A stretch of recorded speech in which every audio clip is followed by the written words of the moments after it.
মাননীয় স্পিকার, আপনাকে ধন্যবাদ। আমার বিষয়বস্তুটি ছিল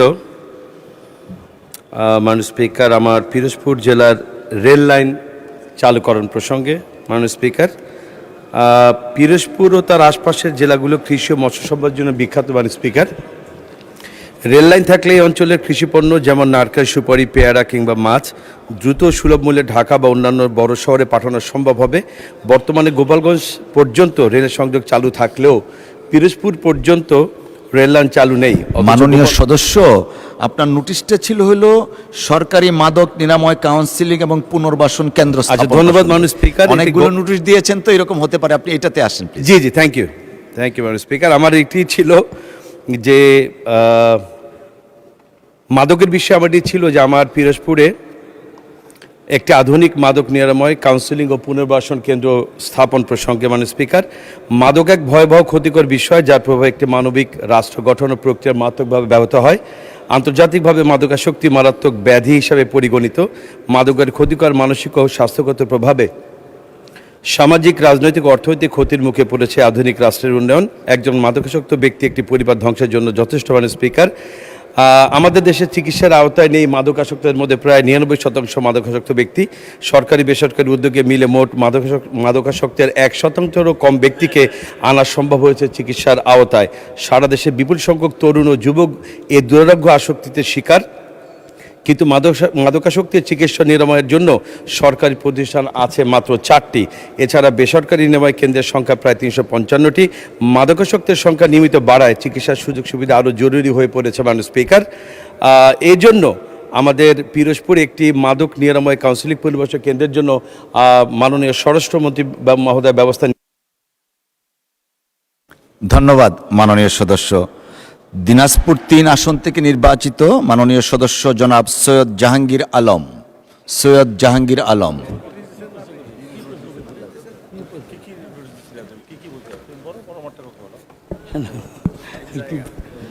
আপনার সময় 2 মিনিট।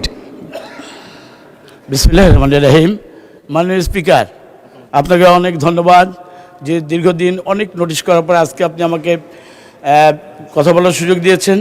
এই জন্য আপনার প্রতি কৃতজ্ঞ। এবং এই আজকে সংসদ নেতা আমাদের মাননীয় প্রধানমন্ত্রী, ওনার প্রতি কৃতজ্ঞতা জানাই যে উনি দিনাজপুর সদর 3 আসনে প্রিয় নেত্রী, প্রয়াত নেত্রী বেগম খালেদা জিয়ার সদর 3 আসনে প্রার্থী হওয়ার পরেও, উনি অসুস্থ থাকার পরেও উনি আমাকে সদর 3 আসনে মনোনয়ন দিয়েছেন। এই জন্য ওনার প্রতি কৃতজ্ঞতা জানাই আজকে।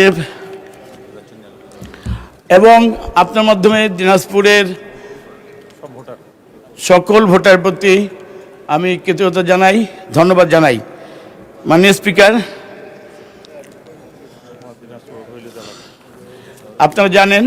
আপনি জানেন যে দিনাজপুর একটি কৃষিভিত্তিক অঞ্চল। যেই অঞ্চলে আমাদের মাননীয় প্রধানমন্ত্রী নির্বাচনের পূর্বে উনি বিরামপুরে গিয়েছিলেন। উনি কিন্তু আমাদেরকে এই দিনাজপুরের কৃষিভিত্তিক এলাকা হওয়ার জন্য উনি ওখানে একটি কৃষিভিত্তিক শিল্প কলকারখানা গড়ে তোলার কথা ব্যক্ত করেছিলেন। আজকে আমি আপনার মাধ্যমে মাননীয় প্রধানমন্ত্রী এবং শিল্পমন্ত্রীর কাছে আমার অনুরোধ যে দিনাজপুরে আগামী কবে এই প্রকল্পটি বাস্তবায়নের সুযোগ রয়েছে, কৃষিভিত্তিক শিল্প কলকারখানা গড়ে তোলা, যেটির মধ্য দিয়ে আমাদের এলাকার বেকার যুবকদের কর্মের সংস্থান ইনশাল্লাহ হবে। আপনাকে ধন্যবাদ।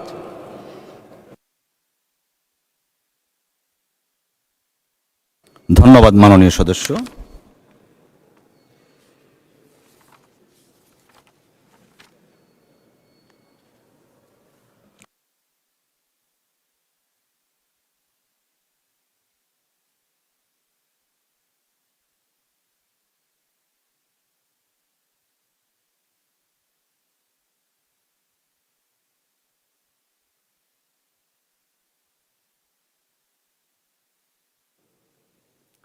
বাগেরহাট 1 আসন থেকে নির্বাচিত মাননীয় সদস্য জনাব মোহাম্মদ মশিউর রহমান খান।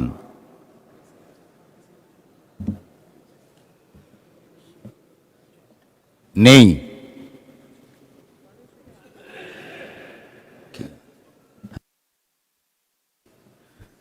উনি বোধহয় উপস্থিত নেই।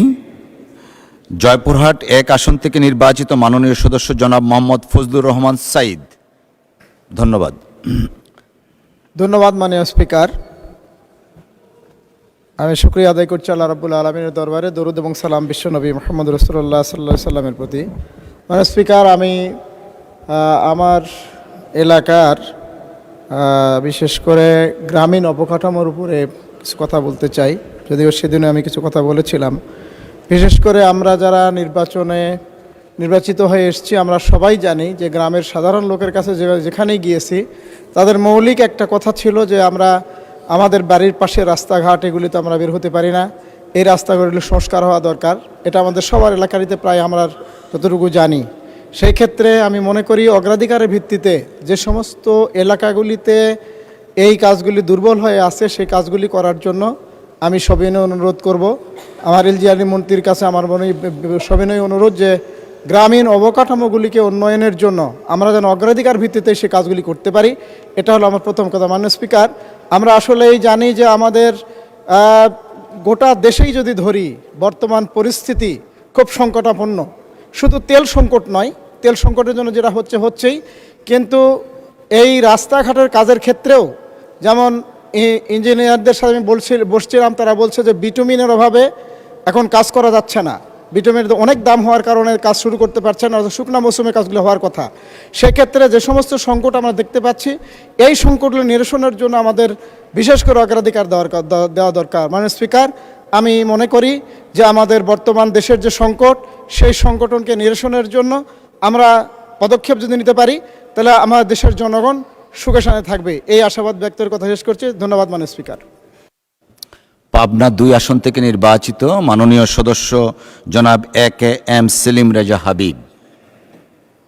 জনাব AKM সেলিম রেজা হাবিব। উনি তো জি। মাননীয় স্পিকার, আপনাকে ধন্যবাদ।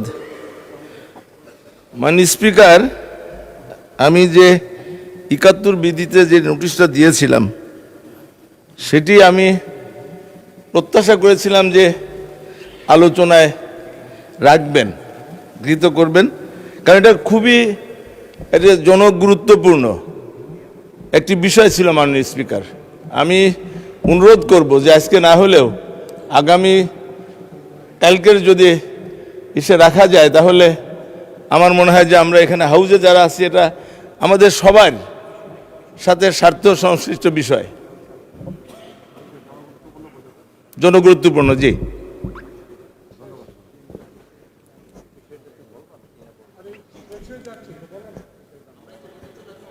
যে সাবজেক্ট ম্যাটার, এই সাবজেক্ট আমার সাবজেক্ট ম্যাটার হচ্ছে জি, যে- আমি এখানে আছি। এই সাবজেক্ট ম্যাটারের উপরে একটা নোটিশ অলরেডি অ্যাকসেপ্ট করা হয়েছে এই সারের ডিলারের বিষয়ে, সেই জি, জি, জন্য জি, ওইটাই। আজকেই করা হয়েছে অ্যাকসেপ্ট। সো এই কারণেই আর কি আপনাকে 2 মিনিট সময় দেওয়া হলো, আর একটা অ্যাকসেপ্ট করা হয়েছে সেম ম্যাটারের উপরে। আপনি শেষ তাহলে আমি করুন। ওই দিনই বলি।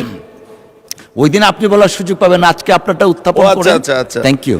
তো মানে স্পিকার, বিষয়টি যে আমরা গভীর উদ্বেগের সঙ্গে লক্ষ্য করছি যে কৃষি মন্ত্রণালয় থেকে একটি প্রজ্ঞাপন জারি হয়েছে। বাংলাদেশ কৃষি নির্ভর দেশ এবং কৃষকদের স্বার্থের সাথে এই সার খুবই গুরুত্বপূর্ণ একটি ভূমিকা রাখে আর কি, সারের ডিলাররা। এবং এই যে সারের যারা ডিলার রয়েছে তাদেরকে বহাল রেখে যে পরিপত্র জারি করা হয়েছে 1 সেখানে মিনিট আমরা বাড়িয়ে দেখতে দিবেন, পাচ্ছি দয়া যে করে 1 প্রত্যেকটা মিনিট বাড়িয়ে দিবেন। উপজেলায় 5 থেকে 7 জন অথবা কোনো কোনো উপজেলায় 3 থেকে 4 জন মাত্র ডিলার বর্তমান পরিপত্র অনুযায়ী নিয়োগ দেওয়া সম্ভব হবে। অথচ এই এমনও পরিবার রয়েছে যে একই পরিবারে 8টি-9টি লাইসেন্স রয়েছে।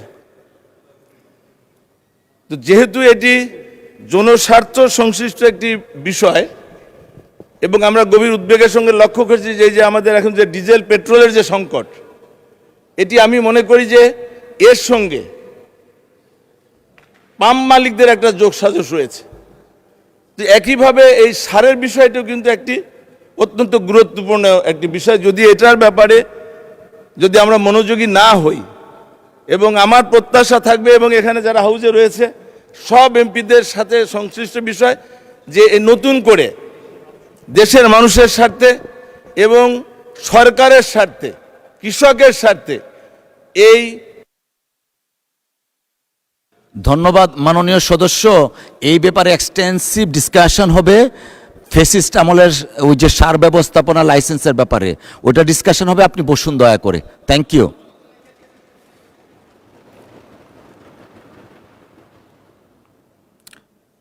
বক্তব্য প্রদান করবেন কুমিল্লা 10 আসন থেকে নির্বাচিত মাননীয় সদস্য জনাব মোহাম্মদ মুবাশ্শের আলম ভূঁইয়া। জনাব মোহাম্মদ মুবাশ্শের আলম ভূঁইয়া, 2 মিনিট। Thank you. বিসমিল্লাহির রহমানির রহিম। মাননীয় স্পিকার, আপনাকে ধন্যবাদ। আমি 71 বিধিতে মাননীয় স্বাস্থ্যমন্ত্রীর দৃষ্টি আকর্ষণ করছি। আমার উত্থাপনীয় বিষয় কুমিল্লা জেলার নাঙ্গলকোট উপজেলার গোহারুয়া 20 শয্যা হাসপাতালে ডাক্তার, নার্স পদায়ন সহ চিকিৎসা সরঞ্জাম সরবরাহ প্রসঙ্গে। মাননীয় স্পিকার, আমার নির্বাচনী এলাকা নাঙ্গলকোট উপজেলার জোড্ডা পশ্চিম ইউনিয়নে গোহারুয়া গ্রামে বিগত 4 দলীয় জোট সরকারের আমলে 20 শয্যা বিশিষ্ট হাসপাতালটি স্থাপন করা হলেও অদ্যাবধি পূর্ণাঙ্গ স্বাস্থ্য চিকিৎসা সেবা দেওয়ার জন্য হাসপাতালটি প্রস্তুত হয়নি। হাসপাতালটিতে নেই চিকিৎসক, নার্স, নেই চিকিৎসা সরঞ্জাম। জনদাবির প্রেক্ষিতে ত্রয়োদশ জাতীয় সংসদ নির্বাচনের পূর্বে আমি জনগণকে প্রতিশ্রুতি দিয়েছি, আমি নির্বাচিত হলে 20 শয্যা হাসপাতালটি পূর্ণাঙ্গ স্বাস্থ্যসেবার জন্য চালু করা হবে। মাননীয় স্পিকার, ইতিমধ্যে হাসপাতালটি চিকিৎসা কার্যক্রমের উদ্যোগ গ্রহণ করেছি, কিন্তু প্রয়োজনীয় চিকিৎসা সরঞ্জাম এবং ডাক্তার, নার্স সংকট থাকার কারণে আশপাশের লাখ লাখ মানুষ স্বাস্থ্যসেবা থেকে বঞ্চিত হচ্ছে। কাগজে কলমে ডাক্তার, নার্সের পোস্টিং থাকলেও তারা হাসপাতালে আসেন না, কাজ করেন অন্য হাসপাতালে। হাসপাতালটি উপজেলার দক্ষিণ পশ্চিম অঞ্চলে অবস্থান হওয়ার নাঙ্গলকোট, সোনাইমুড়ি, মনোহরগঞ্জ, সেনবাগের আংশিক সীমান্ত এলাকার লক্ষাধিক মানুষ চিকিৎসা সেবা পাওয়ার আশায় প্রতীক্ষার প্রহর গুনছে। এমত অবস্থায় গোহারুয়া 20 শয্যা হাসপাতালে পূর্ণাঙ্গ চিকিৎসা সেবা চালুর। ধন্যবাদ মাননীয় সদস্য। নাটোর 2 আসন থেকে নির্বাচিত মাননীয় সদস্য জনাব এম রুহুল কুদ্দুস তালুকদার দুলু। জনাব এম রুহুল কুদ্দুস তালুকদার দুলু, নাটোর 2 আসন থেকে নির্বাচিত মাননীয় সদস্য।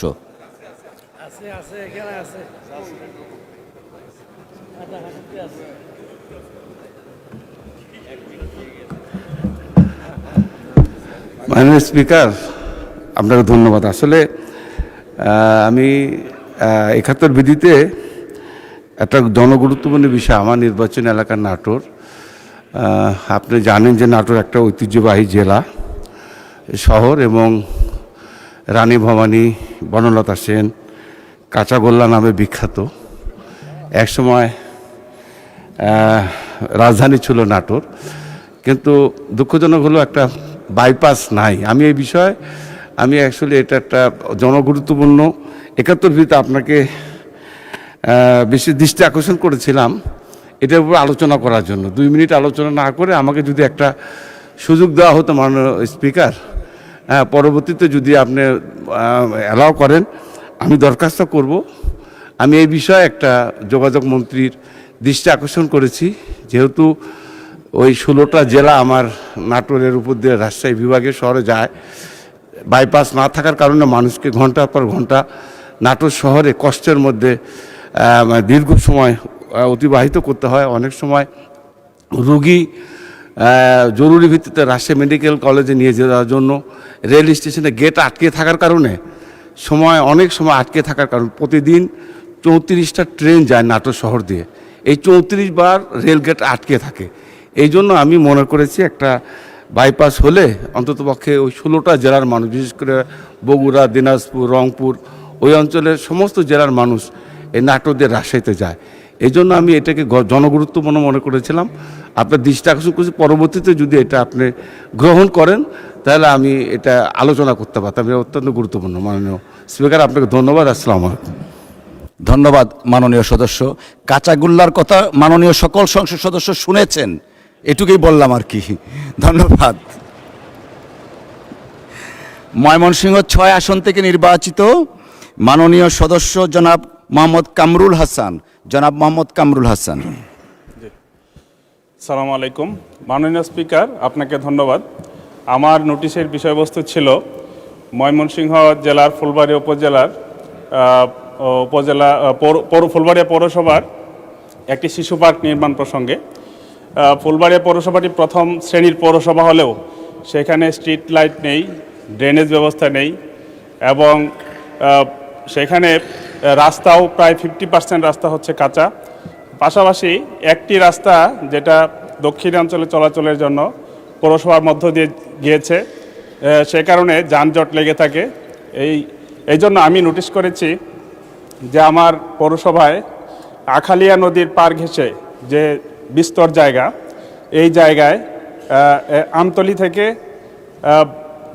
সেই ভালুকজান ব্রিজ পর্যন্ত এই রাস্তাটি ওয়াকওয়ে নির্মাণ এবং পাশাপাশি এটার পার্শ্ববর্তী যে জায়গা রয়েছে সরকারি জায়গা, সেখানে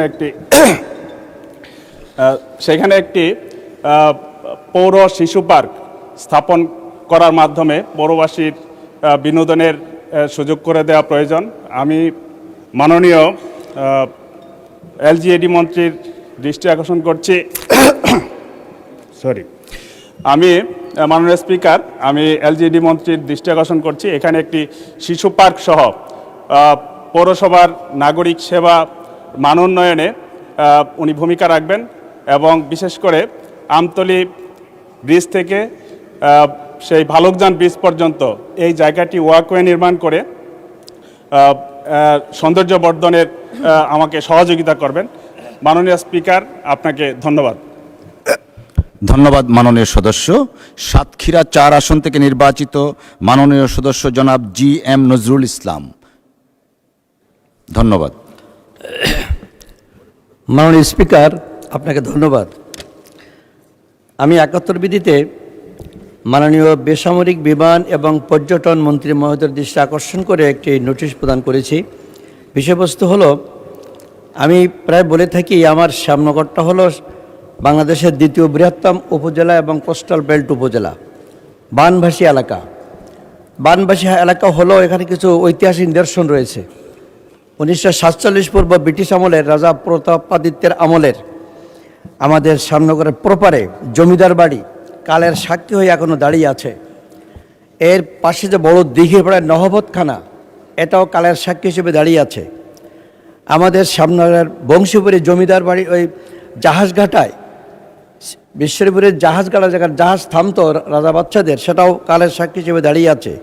বংশীপুরের শাহী মসজিদ, কালী মন্দির এবং হাফসিখানা, এই কয়টা ঐতিহাসিক নিদর্শন এখন শ্যামনগরে দাঁড়িয়ে আছে, কিন্তু সে সংস্কারের অভাবে জনগণের দৃষ্টি আকর্ষণ করতে খুব বেশি পারে না, অনেক পর্যটক সেখানে যায়।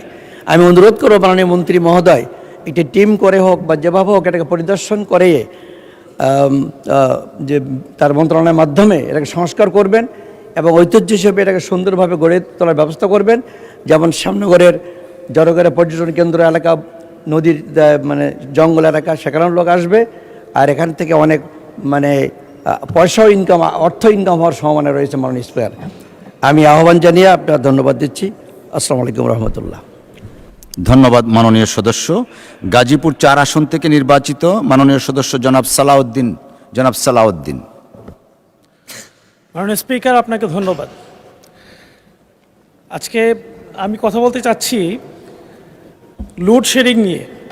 এখন আমাদের বিশেষ করে গাজীপুরের কাপাসিয়ায় 10 থেকে 12 ঘন্টা পর্যন্ত লোডশেডিং হয়। সেখানে চিকিৎসা ব্যবস্থা ব্যাপকভাবে ব্যাহত হচ্ছে। এই বিদ্যুৎ না থাকার কারণে সেচ ব্যবস্থা ভেঙে পড়েছে। এসএসসি পরীক্ষার্থীরা হাই করছে।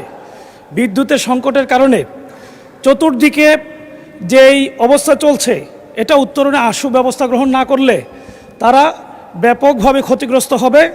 বিষয়টি দেখার জন্য সম্মানিত বিদ্যুৎ এবং জ্বালানি মন্ত্রীর কাছে বিনয় অনুরোধ করছি।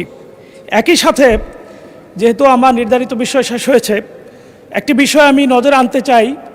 আজকেই এটা নজরে এসেছে যে এই সংসদের বিভিন্ন পণ্য ক্রয়ে, দ্রব্য ক্রয়ে ব্যাপক দুর্নীতি হয়েছে। যেই ক্যামেরা কেনার কথা ছিল 18 লক্ষ টাকায়, এটা ক্রয় করা হয়েছে 58 লক্ষ টাকায়। যেই দ্রব্যাদি 4000 টাকায় কেনার কথা, সেটা 21,000 টাকায় কেনা হয়েছে। এ ধরনের দুর্নীতি অতীতেও বাংলাদেশে হয়েছে। এটা যেন বন্ধ হয়, সে বিষয়টি সংশ্লিষ্ট কর্তৃপক্ষ উদ্যোগ গ্রহণ করবেন বলে আমি প্রত্যাশা করছি। একই সাথে আমি আমার এলাকার আরেকটি বিষয় নিয়ে কথা বলতে চাচ্ছি। আমার এলাকা গাজীপুর 4 কাপাসিয়ায় দ্বিতীয় সেন্ট মার্টিন খ্যাত পরিচিত ধাঁধার চর পর্যটনের জন্য একটি উপযোগী এলাকা। মাননীয় পর্যটন মন্ত্রী মহোদয়ের কাছে আমার আবেদন, যদি সুযোগ হয় সফর করে এই এলাকাকে বিশেষ পর্যটনের আওতায় নিয়ে আসার জন্য সরকারি বিশেষ উদ্যোগ গ্রহণ করা হবে। এই এলাকাটি ঢাকা নিকটবর্তী হওয়ায় প্রচুর পর্যটক সেখানে আসবেন বলে প্রত্যাশা করা যায়। একই সাথে ধন্যবাদ মাননীয় সদস্য। রাজশাহী 4 আসন থেকে নির্বাচিত মাননীয় সদস্য জনাব মোহাম্মদ আব্দুল বারিশ সর্দার। জনাব মোহাম্মদ আব্দুল বারিশ সর্দার, ধন্যবাদ। বিসমিল্লাহির রহমানির রহিম। আল্লাহর শুকরিয়া, আলহামদুলিল্লাহ। দরুদ ও সালাম বিশ্ব মানবতার মুক্তির দূত জনাবে মোহাম্মদ রাসূলুল্লাহ সাল্লাল্লাহু আলাইহি সাল্লামের উপরে। আমি মাননীয় স্পিকার, আপনাকে ধন্যবাদ এবং আপনার মাধ্যমে আমার নির্বাচনী এলাকা 55 রাজশাহী 4 বাগমারার সকল স্তরের জনগণকে জানাই অভিনন্দন, শুভেচ্ছা, ধন্যবাদ। আমার আজকের উত্থাপীয় বিষয় আইন শৃঙ্খলার অবনতি প্রসঙ্গে। ইতিমধ্যে আপনারা পত্রিকার নিউজের মাধ্যমে জানতে পেরেছেন যে আমার নির্বাচনী এলাকা রাজশাহী 4 বাগমারায় নির্বাচনোত্তর সহিংসতার কারণে আইন শৃঙ্খলার বেশ অবনতি ঘটেছে। গত 24শে মার্চ তারিখে আমার নির্বাচনী এলাকার গাঙ্গোপাড়া ডিগ্রি কলেজের সম্মানিত শিক্ষক জনাব সুলতান স্যারকে ওনার বাড়ির কাছেই বাজারে দুষ্কৃতিকারীরা ধরে মারধর করে তাকে জখম করেছেন। উনি হসপিটালে ভর্তি ছিলেন, এখন বাসায় এসেছেন। এ ব্যাপারে থানায় অভিযোগ করা হয়েছে, কিন্তু দুঃখের বিষয় আজ পর্যন্ত কোনো আসামি গ্রেপ্তার হয় নাই।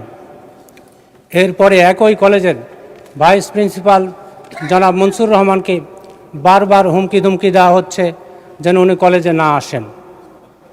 তাদের কারণ একটাই ছিল যে তারা আমার পক্ষে ভোটের সময় কাজ করেছিলেন, নির্বাচনের সময়। এজন্য মাননীয় স্পিকার, আমি মনে করি গণতান্ত্রিক দেশে নির্বাচনে জয় পরাজয় দুটোই থাকবে এবং এটা মেনে নেওয়ার মানসিকতাও আমাদেরকে থাকতে হবে। পরাজয়ের গ্লানি নিয়ে যদি এলাকায় এরকম। ধন্যবাদ মাননীয় সদস্য। নীলফামারী 2 আসন থেকে নির্বাচিত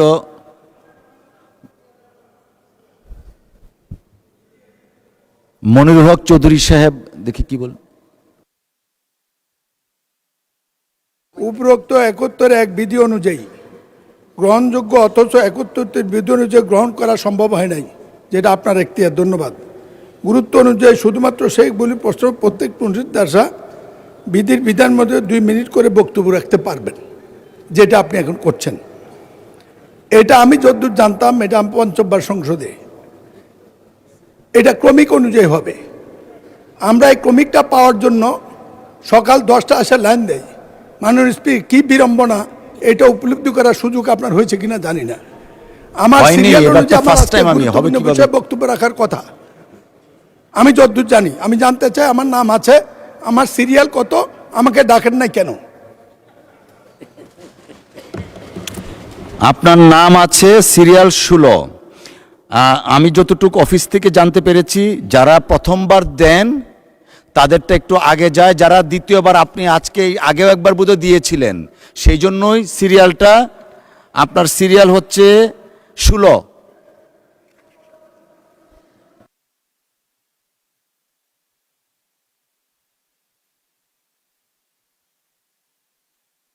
মাননীয় সদস্য, আই হ্যাভ বিন ইনফর্মড, মাননীয় সদস্য একটু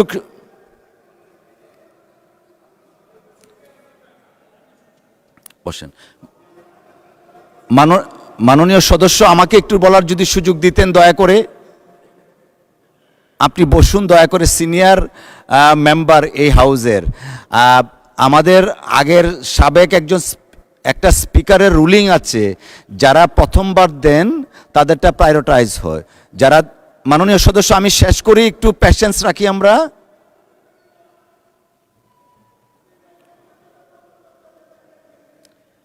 মাননীয় সদস্য, আমি তো শুনতে পারবো না আমারটা।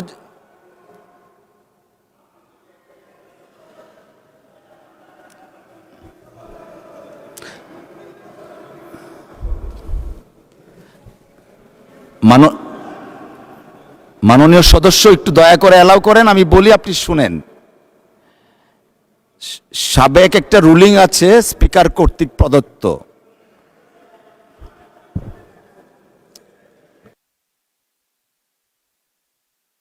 মাননীয় সদস্য দয়া করে একটু বসেন আপনি please. You are very respected and senior member of this house.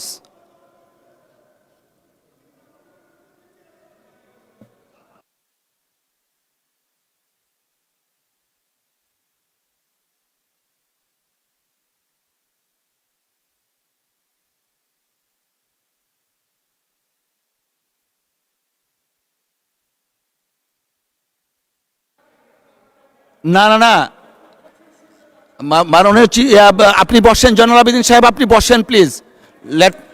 আপনি বসেন।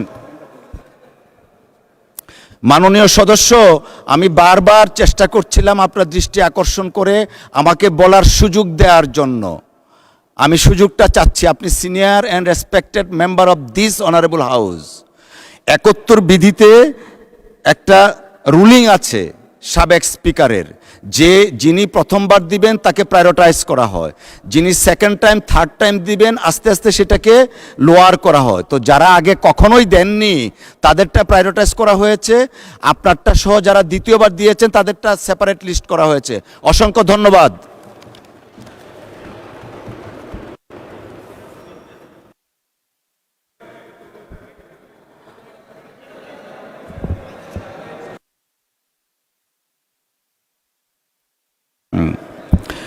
বক্তব্য রাখবেন নীলফামারী 2 আসন থেকে নির্বাচিত মাননীয় সদস্য জনাব আল ফারুক আব্দুল লতিফ। ধন্যবাদ। বিসমিল্লাহির রহমানির রহিম। মাননীয় স্পিকার, আপনাকে ধন্যবাদ। মাননীয় স্পিকার, আপনি জানেন বাংলাদেশে একসময় নীলের চাষ হতো। নীলফামারী জেলা নীল চাষের জন্য উপযোগী হওয়ায় ব্রিটিশ আমলে এই নীলফামারী জেলাতে নীলের চাষের জন্য নীলফামারী জেলায় নীলের খামার তৈরি হয়। সেখান থেকে নীল খামার অবভ্রংশ হয়ে নীলফামারী এবং তার অবভ্রংশ হয়ে নীলফামারী জেলার রূপান্তর হয়েছে। এই নীলের খামার আজ নাই।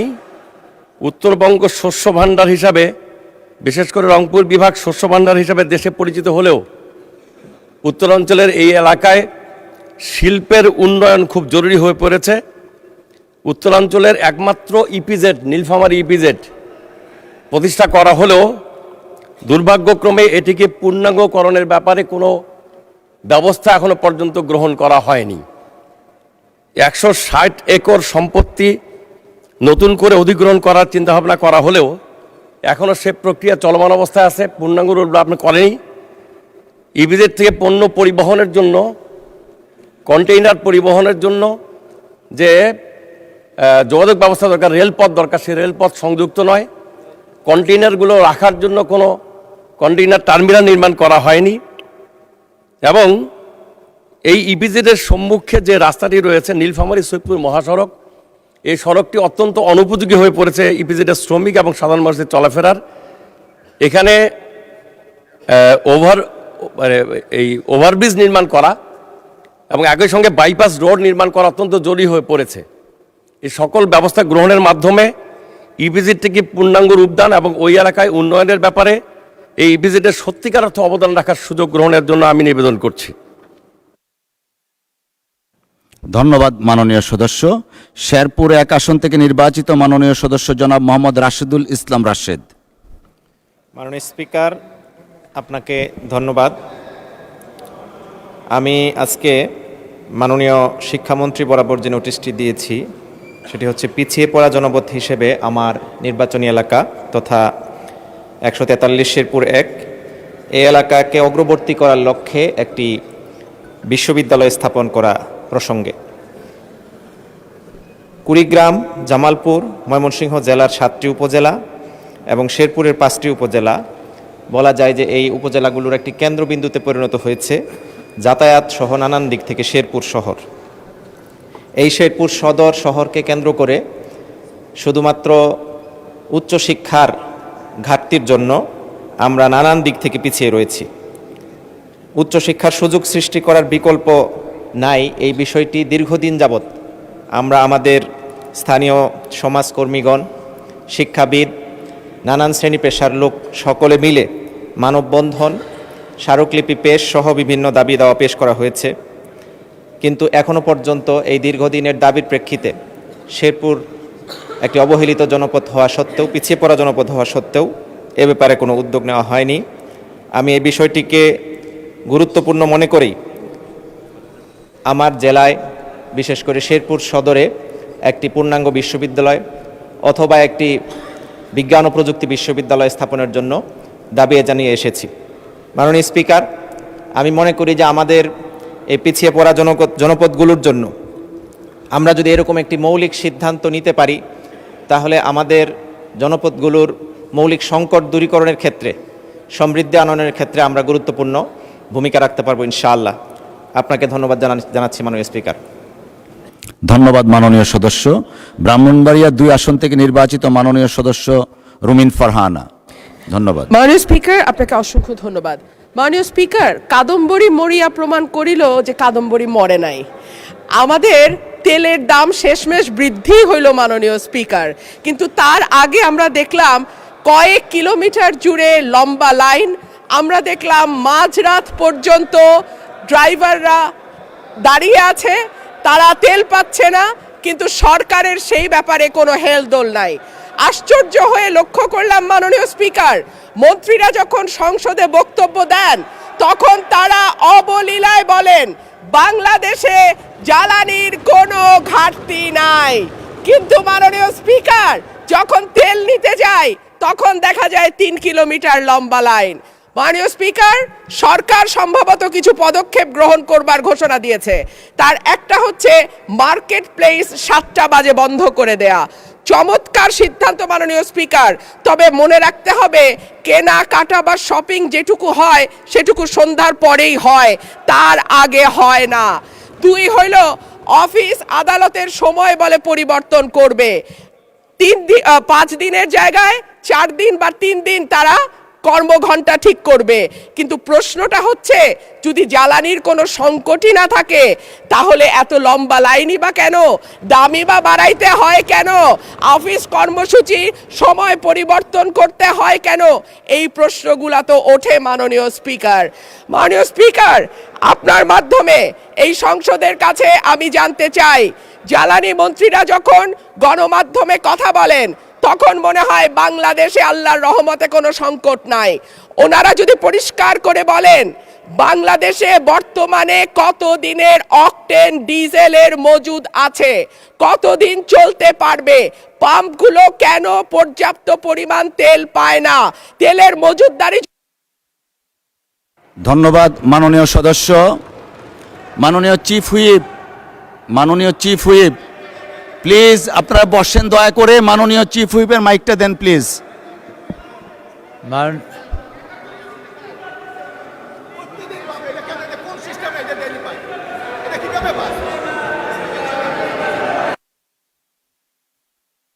মাননীয়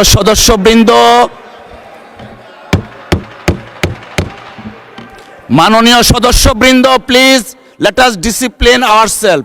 মাননীয় চিফ হুইপ আপনি দাঁড়িয়েছিলেন।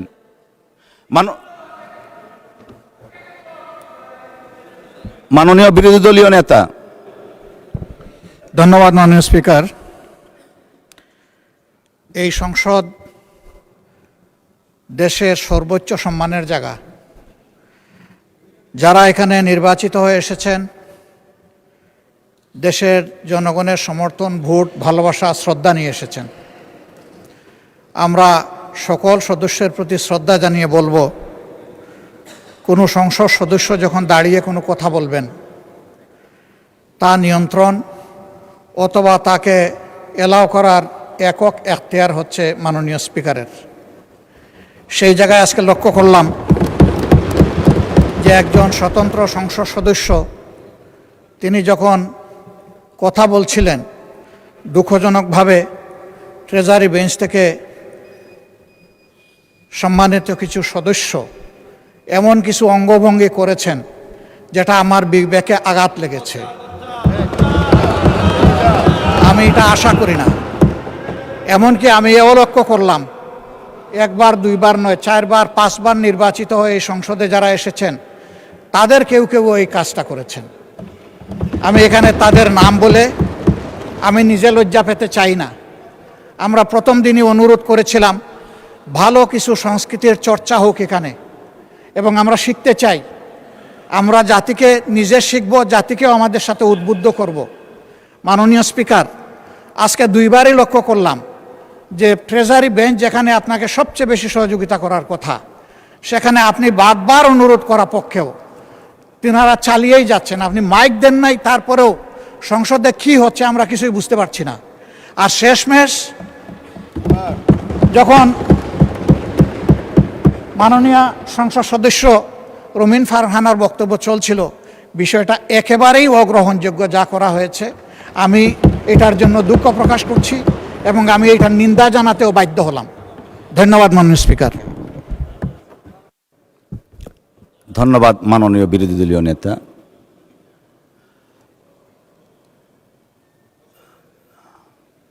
মাননীয় চিফ হুইপ কিছু বলতে চাচ্ছেন? প্লিজ। জি না না যান, আপনি যান। মাননীয় স্পিকার, বিষয়টা হলো যে এই বিষয়ের এখানে যে প্রশ্নটা উঠছে যে মাননীয় সদস্য আমাদের মনিরুল হক চৌধুরী সাহেব 7 বার নোটিশ দিয়েছেন, কিন্তু তিনি একবারও পাননি, কথা বলতে পারেননি। আবার অনেকেই নোটিশ দিয়েছেন, একবারও কথা বলতে পারেনি। আবার কেউ 2-3 বার কথা বলছেন। তো আপনার সিদ্ধান্ত চূড়ান্ত, এই ব্যাপারে সঠিক আছে। মাননীয় বিরোধী দলীয় নেতা অত্যন্ত সুন্দর করে সঠিকভাবে বলেছেন যে আপনার সিদ্ধান্ত চূড়ান্ত। কিন্তু মাননীয় স্পিকার, এই যে রুলিংটা, সেটা 1996 সালের 8ই আগস্ট সেই রুলিংটা দেওয়া হয়েছে। সেখানে ছিল, দেখা গেছে যে একজন মাননীয় সদস্য প্রতিদিন কথা বলে, আর অনেক সদস্যরা যারা অনেক পায় না। এটা হলো ওই সংসদের একেবারে শেষের দিকে। তো ওই সংসদের শেষের দিকে হওয়ার কারণে মানে ওই যে এর পরবর্তী সময়ে কেউ অনুষ্ঠিত করেনি। আমি আপনাকে অনুরোধ করতে চাই, মাননীয় সদস্যবৃন্দ প্রায় আমাদের 220 জন নতুন, তো এরা সবাই কথা বলতে চায় এবং কথা বলতে চায়, তাদের এলাকার সম্পর্কে, দেশের গুরুত্বপূর্ণ বিষয় সম্পর্কে বলতে চায়। আমি সেক্ষেত্রে আপনাকে অনুরোধ করি যে এখানে নোটিশ দেওয়ার ব্যাপারে আমি আপনার মাধ্যমে সকলকে অবহিত করতে চাই। যিনি নোটিশ আগে দেবেন তারটা আগে আসবে, সিরিয়ালি আগে আসবে, মাননীয় স্পিকার পড়বেন। তো সেই জি আচ্ছা, নোটিশ আগে আসবে। আমি কথা শেষ করি। আপনারা যারা নতুন সদস্যবৃন্দ আছেন তাদের উদ্দেশ্যে বলছি, পুরাতন যারা না তাদের জন্য না। তারা নোটিশ আগে দিলে সবাই নোটিশ আগে আসবে। মাননীয় স্পিকার, আপনি কিছুদিন যদি এইরকম অনুষ্ঠিত করেন যে নোটিশ আগে দিলে আগে আসবে, এরকম যদি দেখেন একজন 2বার বক্তৃতা দিয়েছে, 3 বার বক্তৃতা দিয়েছে, তখন তাকে আপনি ডেফার করে আরেকজনকে দিলেন। আর তাতে নতুন যারা সদস্য নোটিশ দেয় না তারা নোটিশ দিতে উৎসাহিত হবে এবং তাতে পার্লামেন্টে আরও প্রাণবন্ত হবে, কাজ করার সুযোগ হবে। কাজে আপনি যদি এইভাবে আগান তাহলে সুবিধা হবে। আমি আপনার সহযোগিতার জন্য এবং আমি এই ব্যাপারে সকল সদস্যবৃন্দের দৃষ্টি আকর্ষণ করি, আপনারা যদি এইভাবে আগান তাহলে আমার মনে হয় সেটা স্বাভাবিকভাবে বিফিটিং হবে। ধন্যবাদ মাননীয় স্পিকার। ধন্যবাদ মাননীয় চিফ হুইপ। ধন্যবাদ মাননীয় বিরোধী দলের নেতা। আপনি যে কথাটা বলেছেন, নোটিশ, আমাদের এখানে নোটিশ নম্বর পর্যন্ত দেয়া আছে। যেমন যারা দ্বিতীয়বার নোটিশ দিয়েছেন 8 নম্বর সিরিয়াল থেকে শুরু হয়েছে। নোটিশ নম্বর 793, 794, 797, 98, 99, 800, 801, 802 এই সিরিয়ালটা মেনটেন করা হয়েছে। সো নোটিশের ক্রম অনুযায়ী এখানেও সিরিয়ালটা করা হয়েছে, নোটিশের ক্রম অনুযায়ী। চিফ হুইপকে একটু দেন প্লিজ। আপনি যদি নোটিশটাকে ফলো করেন তাহলে আমাদের নতুন সদস্যরা উৎসাহিত হবে। আপনি কয়েকদিন করেন, একজনের 2বার 3বার দেন, তারপর তাকে সঙ্গত কারণে একটু পিছিয়ে দিলে সে আপত্তি করবে না, বা 1বার 2বার দিলেন। আর নতুন যারা তারা উৎসাহিত হবে এখানে নোটিশ দেওয়ার ক্ষেত্রে এবং কাজ করার ক্ষেত্রে। আমি বলি সবাই যেন পার্টিসিপেট করতে পারে। ধন্যবাদ মাননীয় স্পিকার। আমরা সেটাই করছি, যারা একবারও কিছু বলেননি তাদেরকে প্রায়োরিটাইজ করা হচ্ছে। আর দ্বিতীয়বার যারা বলবেন তাদেরটা নোটিশের সিরিয়াল অনুসারে যাওয়া হচ্ছে। অসংখ্য ধন্যবাদ সকলকেই। পটুয়াখালী 2 আসন থেকে নির্বাচিত মাননীয় সদস্য জনাব মোহাম্মদ শফিকুল ইসলাম, আপনার সময় 2 মিনিট। ধন্যবাদ।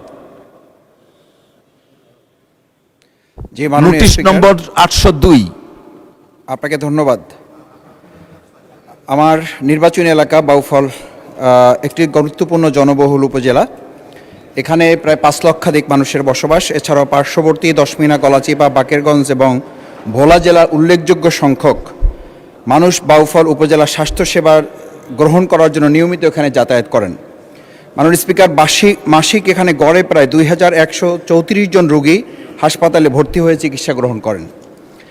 জরুরি বিভাগে মাসে প্রায় 1357 জন রোগী সেবা গ্রহণ করেন, প্রতিদিন গড়ে প্রায় 45 জন। অত্যন্ত দুর্ভাগ্যের ব্যাপার, বহির্বিভাগ প্রতিদিন প্রায় এখানে 124 জন রোগী সেবা গ্রহণ করেন। সেই ক্ষেত্রে বেড অকুপেন্সি রেট সর্বনিম্ন 130 থেকে সর্বোচ্চ 200% পর্যন্ত অতিক্রম করে, যা খুবই আশঙ্কাজনক পর্যায়ে পৌঁছে যেতে পারছে। জাতীয় স্বাস্থ্যনীতি স্বাস্থ্যসেবা মানদণ্ড অনুযায়ী এটি রক্ষা করা এবং এখানে প্রশিক্ষিত নার্স, অন্যান্য সেবা পাওয়ার, বিশেষ করে উপজেলা সদর থেকে বরিশাল বিভাগীয় শহরে এখানে যাতায়াতের জন্য আমাদের নদীপথ অতিক্রম করতে হয়, ফেরি পার হতে হয়। দেখা যায় অনেক ক্ষেত্রে এই পার হওয়ার ক্ষেত্রে রোগী ওখানেই মারা গিয়েছে, এরকম ঘটনাও সংঘটিত হয়েছে। সেক্ষেত্রে আমাদের জন্য আরেকটা বড় ঝুঁকি হচ্ছে, এখানে স্বাস্থ্য কমপ্লেক্সে মেজর সার্জারির কোনো ব্যবস্থাপনা না থাকায় জটিল রোগীর দ্রুত কোনো চিকিৎসা গ্রহণ করা সম্ভব হয় না। বিধায় এখানে একটা সিন্ডিকেট গড়ে উঠেছে, যারা পাশে বিভিন্ন রকম বেসরকারি যে ডায়াগনস্টিক সেন্টারগুলো গড়ে তুলেছে, সেখানে সংশ্লিষ্ট ডাক্তার যারা আছেন সরকারি, সেই চিকিৎসকগণও ওখানে গিয়ে সেবা প্রদান করার ক্ষেত্রে উৎসাহিত হন। সঙ্গত কারণে আমি মাননীয় স্বাস্থ্যমন্ত্রী মহোদয়ের কাছে ইতিমধ্যে এটা পেশ করেছি। আমি আশা করছি যে আমাদের এই হাসপাতাল 50 শয্যা থেকে 100 শয্যা বিশিষ্টতে উন্নীত করে চিকিৎসা নিশ্চিত করবেন। ধন্যবাদ মাননীয় সদস্য। বক্তব্য রাখবেন কুমিল্লা 6 আসন থেকে নির্বাচিত মাননীয় সদস্য জনাব মোহাম্মদ মনিরুল হক চৌধুরী, নোটিশ নম্বর 803। নোটিশ নম্বর 803, এর আগেরটা ছিল 802, তার আগেরটা ছিল 801, তার আগেরটা ছিল 800, তার আগেরটা ছিল 799। মাননীয় স্পিকার, থ্যাংক ইউ। 2 মিনিট। এটা 4বার আমি সংসদে এই কার্যপরিমিতি মুখস্থ। আমি কোনো অন্যায় করি নাই, ভুলও বলি নাই। বিরোধী দল নেতা একটি মন্তব্য করেছেন আমরা অসহযোগিতা করছি, আমি এটার প্রতিবাদ করছি, ঠিক নয়। আমি জানতে চেয়েছিলাম এই ক্রমিকটা কিসে মেনটেন হয়। আপনি যে রুলিংয়ের কথা বলেছেন, চিফ হুইপ সেটা বলেছে। এই রুলিংটি ওই অধিবেশনের জন্য প্রযোজ্য, ওখানে তারা মেম্বার ছিল প্রযোজ্য। এটা আমরা জানি না, আপনি রেফারেন্স দিয়া কার্যপ্রণালী ব্যত্যয় ঘটাবেন, এটা আপনার দৃষ্টি আকর্ষণ করা অন্যায় বলে, বরঞ্চ বিরোধী দল নেতা আমার অধিকার রক্ষার জন্য এগিয়ে আসা উচিত ছিল।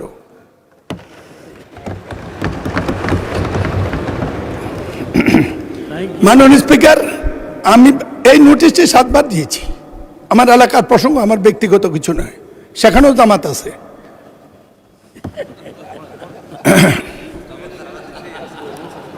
সারা দেশে জাতিতে আছে, আন্তর্জাতিকভাবেও আছে। শিখা উচিত। উত্থাপনীয় বিষয়ে কুমিল্লা এপিজেডের বিষাক্ত কেমিক্যাল বর্জ্য এবং সিটি কর্পোরেশন পয় বর্জ্য কুমিল্লা দক্ষিণে ক্ষতিগ্রস্ত 65 গ্রামের 3300 পরিবারের কমপক্ষে 500 জন কৃষককে সরকারের সিদ্ধান্তে ক্ষতিপূরণ প্রদান, সিটি কর্পোরেশনের প্রাকৃতিক ইপিজেডের বিষাক্ত বর্জ্যের প্রভাব বন্ধ করা, পরিবেশ মন্ত্রণালয়ের এত তারিখের সিদ্ধান্ত অনুযায়ী ক্ষতিপূরণ প্রদান, সুপারিশ বাস্তবায়ন এবং ইপিজেডের বর্জ্য প্রাকৃতিক খালে প্রভাব বন্ধ করার সম্পর্কে পরিবেশ মন্ত্রীর দৃষ্টি আকর্ষণ করেছে। 170 বছরের কুমিল্লা পৌরসভা পয় নিষ্কাশন ব্যবস্থা ছিল না, নাই। বিগত 211 সালে কুমিল্লা সিটি ওনার নোটিশটি পড়া শেষ হতে সময় লাগবে বোধহয় 1 মিনিট, আপনি দয়া করে 1 মিনিট বাড়িয়ে দেন। জি, না করে কুমিল্লা দক্ষিণে 3 প্রাকৃতিক পয়া বর্জ্য পড়ে যায়। এতে সমগ্র প্রাণীকুল, মৎস্যকুল সম্পূর্ণ ধ্বংস হয়ে গেছে। সরকারি কমিশন অনুযায়ী, সিদ্ধান্ত অনুযায়ী এদেরকে 550 কোটি টাকা ক্ষতিপূরণের সিদ্ধান্ত হয়েছে 11 বছর আগে। ইপিজেড কর্ণপাত করছে না, ইপিজেডের নিয়ন্ত্রণ কোথায় আমরা টেরও পাই না। এই ব্যাপারে আমি সুনির্দিষ্ট করে নোটিশটি সংক্ষিপ্ত করে পড়তে চাই। প্রতিকার হিসাবে কুমিল্লা সিটি কর্পোরেশন প্রাকৃতিকভাবে ইপিজেডের বিষাক্ত বর্জ্যের প্রবাহ বন্ধ করার জন্য পরিবেশ মন্ত্রী মাননীয়, আল্লাহর রাস্তায় যদি মন্ত্রণালয় থেকে এই ব্যাপারে একটা কিছু করেন, আমাদেরকে বাঁচান। সরকারের সিদ্ধান্ত মোতাবেক ক্ষতিগ্রস্তদের ক্ষতিপূরণ দেওয়া নিশ্চিত করেন। কুমিল্লা 65 গ্রামের উদয় হয়ে গেছে, মানুষ এখান থেকে চলে যেতে হবে। তাদের বসবাস নিশ্চিত করার জন্য ইপিজেডকে এই বিষাক্ত বর্জ্য প্রাকৃতিককালে প্রবাহ বন্ধ করার জন্য কার্যক্রম উনি নেবেন। ধন্যবাদ মাননীয় সদস্য। বক্তব্য রাখবেন নরসিংদী 5 আসন থেকে নির্বাচিত মাননীয় সদস্য জনাব মোহাম্মদ আশরাফ উদ্দিন। আপনার সময় 2 মিনিট। নোটিশ নম্বর 804। ধন্যবাদ। 804।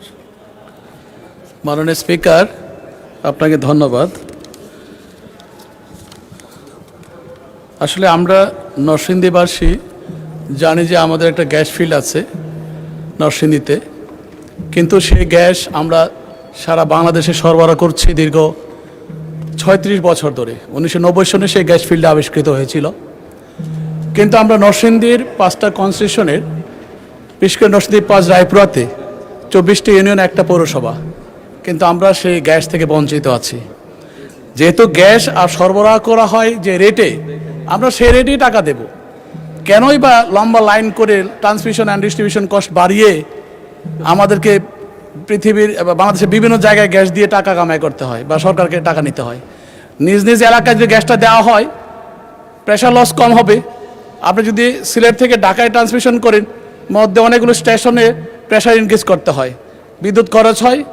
কাজে এইসব কিছু বিবেচনা করে আমি মনে করি যে সব জায়গায় গ্যাস ফিল্ড আছে, তার আশপাশে যদি ডিমান্ড থাকে, ইন্ডাস্ট্রিয়াল ডিমান্ড হোক, জনগণের ডিমান্ড হোক, সেটা যদি পরিপূর্ণ করা হয়, তাহলে হয়তো আমাদের ট্রান্সমিশন লস কমবে, অ্যাডিশনাল বিদ্যুৎ খরচ কমবে, লেবার চার্জ কমবে, পাশাপাশি সরকার উপকৃত হবে এবং ওই এলাকার জনগণ উপকৃত হবে।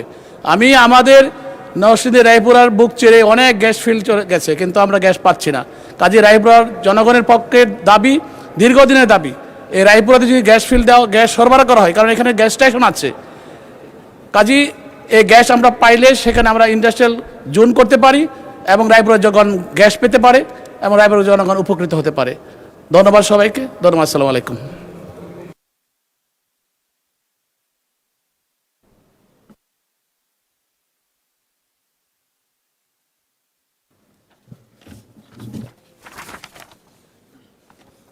ধন্যবাদ মাননীয় সদস্য। মাননীয় সদস্যবৃন্দ, জরুরি জনগুরুত্ব সম্পন্ন বিষয়ে মনোযোগ আকর্ষণ বিধি 71-এর আওতায় প্রাপ্ত নোটিশ সময়ের উপর 2 মিনিটের বক্তব্য রাখার পর্ব এখানে শেষ হলো। দিনের কার্যসূচি অনুযায়ী এখন সংসদের কার্যপ্রণালী বিধি 71 অনুযায়ী জরুরি জনগুরুত্ব সম্পন্ন বিষয়ে মনোযোগ আকর্ষণের গৃহীত নোটিশ সমূহের উপর আলোচনা। প্রথমে আমি কুড়িগ্রাম 3 আসন হতে নির্বাচিত মাননীয় সদস্য জনাব মোহাম্মদ মাহবুবুল আলমকে তার জরুরি জনগুরুত্ব সম্পন্ন বিষয়ে মনোযোগ আকর্ষণের নোটিশ পড়ার জন্য আহ্বান জানাচ্ছি। মাননীয় স্পিকার, আপনাকে ধন্যবাদ। একটু বসেন দয়া করে, উনি যেহেতু শুরু করেছেন আপনারটা শুনবো, একটু বসেন দয়া করে। জি। মাননীয় স্পিকার, আপনাকে ধন্যবাদ। কার্যপ্রণালী বিধির 71 বিধি অনুযায়ী মাননীয় পানি সম্পদ মন্ত্রীর দৃষ্টি আকর্ষণ করে তিস্তা মহাপরিকল্পনা বাস্তবায়নের জন্য আমি যে নোটিশটি উপস্থাপন করতে চাই মাননীয় স্পিকার, তিস্তা নদী বাংলাদেশের উত্তরাঞ্চলের একটি গুরুত্বপূর্ণ নদী, যার উপর প্রায় 50 লক্ষাধিক মানুষের জীবন জীবিকা নির্ভরশীল। প্রতি বছর বর্ষায় বন্যা ও নদী ভাঙ্গন এবং শুষ্ক মৌসুমে পানির অভাবে এই অঞ্চলের মানুষ চরম দুর্ভোগে পড়ে। তিস্তা মহাপরিকল্পনা 2020 সালের দিকে গুরুত্ব পায় এবং এর সমন্বিত মাস্টার প্ল্যান প্রণয়নের উদ্যোগ নেওয়া হয়। বর্তমানে প্রকল্পটি পরিকল্পনা ও অনুমোদন প্রক্রিয়া রয়েছে এবং বাস্তবায়নের জন্য আন্তর্জাতিক সহযোগিতার বিষয়ে আলোচনা চলছে। এই পরিকল্পনা বাস্তবায়িত হলে বন্যা নিয়ন্ত্রণ, পানি সংরক্ষণ, সেচ সুবিধা বৃদ্ধি এবং আঞ্চলিক উন্নয়ন ত্বরান্বিত হবে। অতএব তিস্তা মহাপরিকল্পনা দ্রুত বাস্তবায়নের জন্য আমি মাননীয় পানি সম্পদ মন্ত্রীর দৃষ্টি আকর্ষণ করছি। ধন্যবাদ মাননীয় স্পিকার। ধন্যবাদ মাননীয় সদস্য আপনাকে। মাননীয় পানি সম্পদ মন্ত্রী জনাব মোহাম্মদ শহীদুদ্দিন চৌধুরী এনিকে এই বিষয়ে তার সংক্ষিপ্ত বিবৃতি প্রদানের জন্য আহ্বান জানাচ্ছি। মাননীয় স্পিকার, আপনাকে ধন্যবাদ। মাননীয় সংসদ সদস্য কুড়িগ্রাম ৩ মোহাম্মদ মাহবুবুল আলম অত্যন্ত গুরুত্বপূর্ণ নোটিশটি উত্থাপন করেছেন এবং তিনি তার নোটিশে উল্লেখ করেছেন যে তিস্তা নদী বাংলাদেশের উত্তরাঞ্চলের একটি গুরুত্বপূর্ণ নদী, যার উপর প্রায় 50 লক্ষাধিক মানুষের জীবন জীবিকা নির্ভরশীল।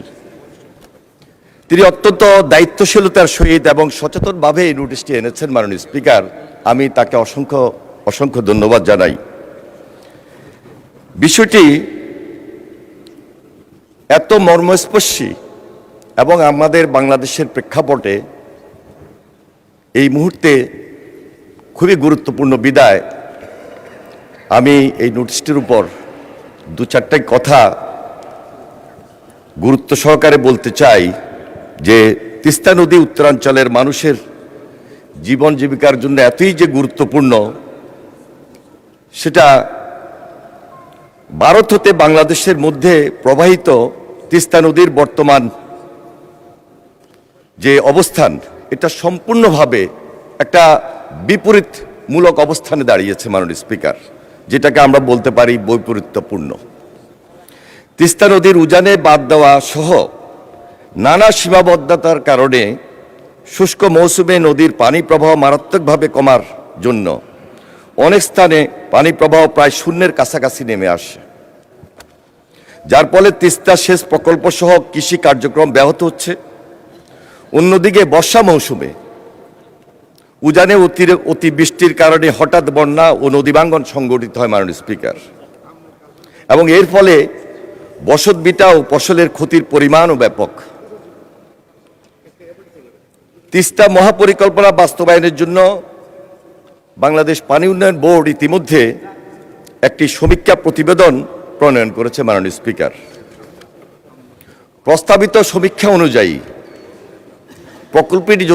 প্রকল্পটি যদি বাস্তবায়িত হয়, তাহলে তিস্তা পাড়ের মানুষের জীবন জীবিকার উন্নয়নের পাশাপাশি বন্যা নিয়ন্ত্রণ ব্যবস্থা শক্তিশালী হবে এবং নদীভাঙ্গন উল্লেখযোগ্যভাবে হ্রাস পাবে মাননীয় স্পিকার।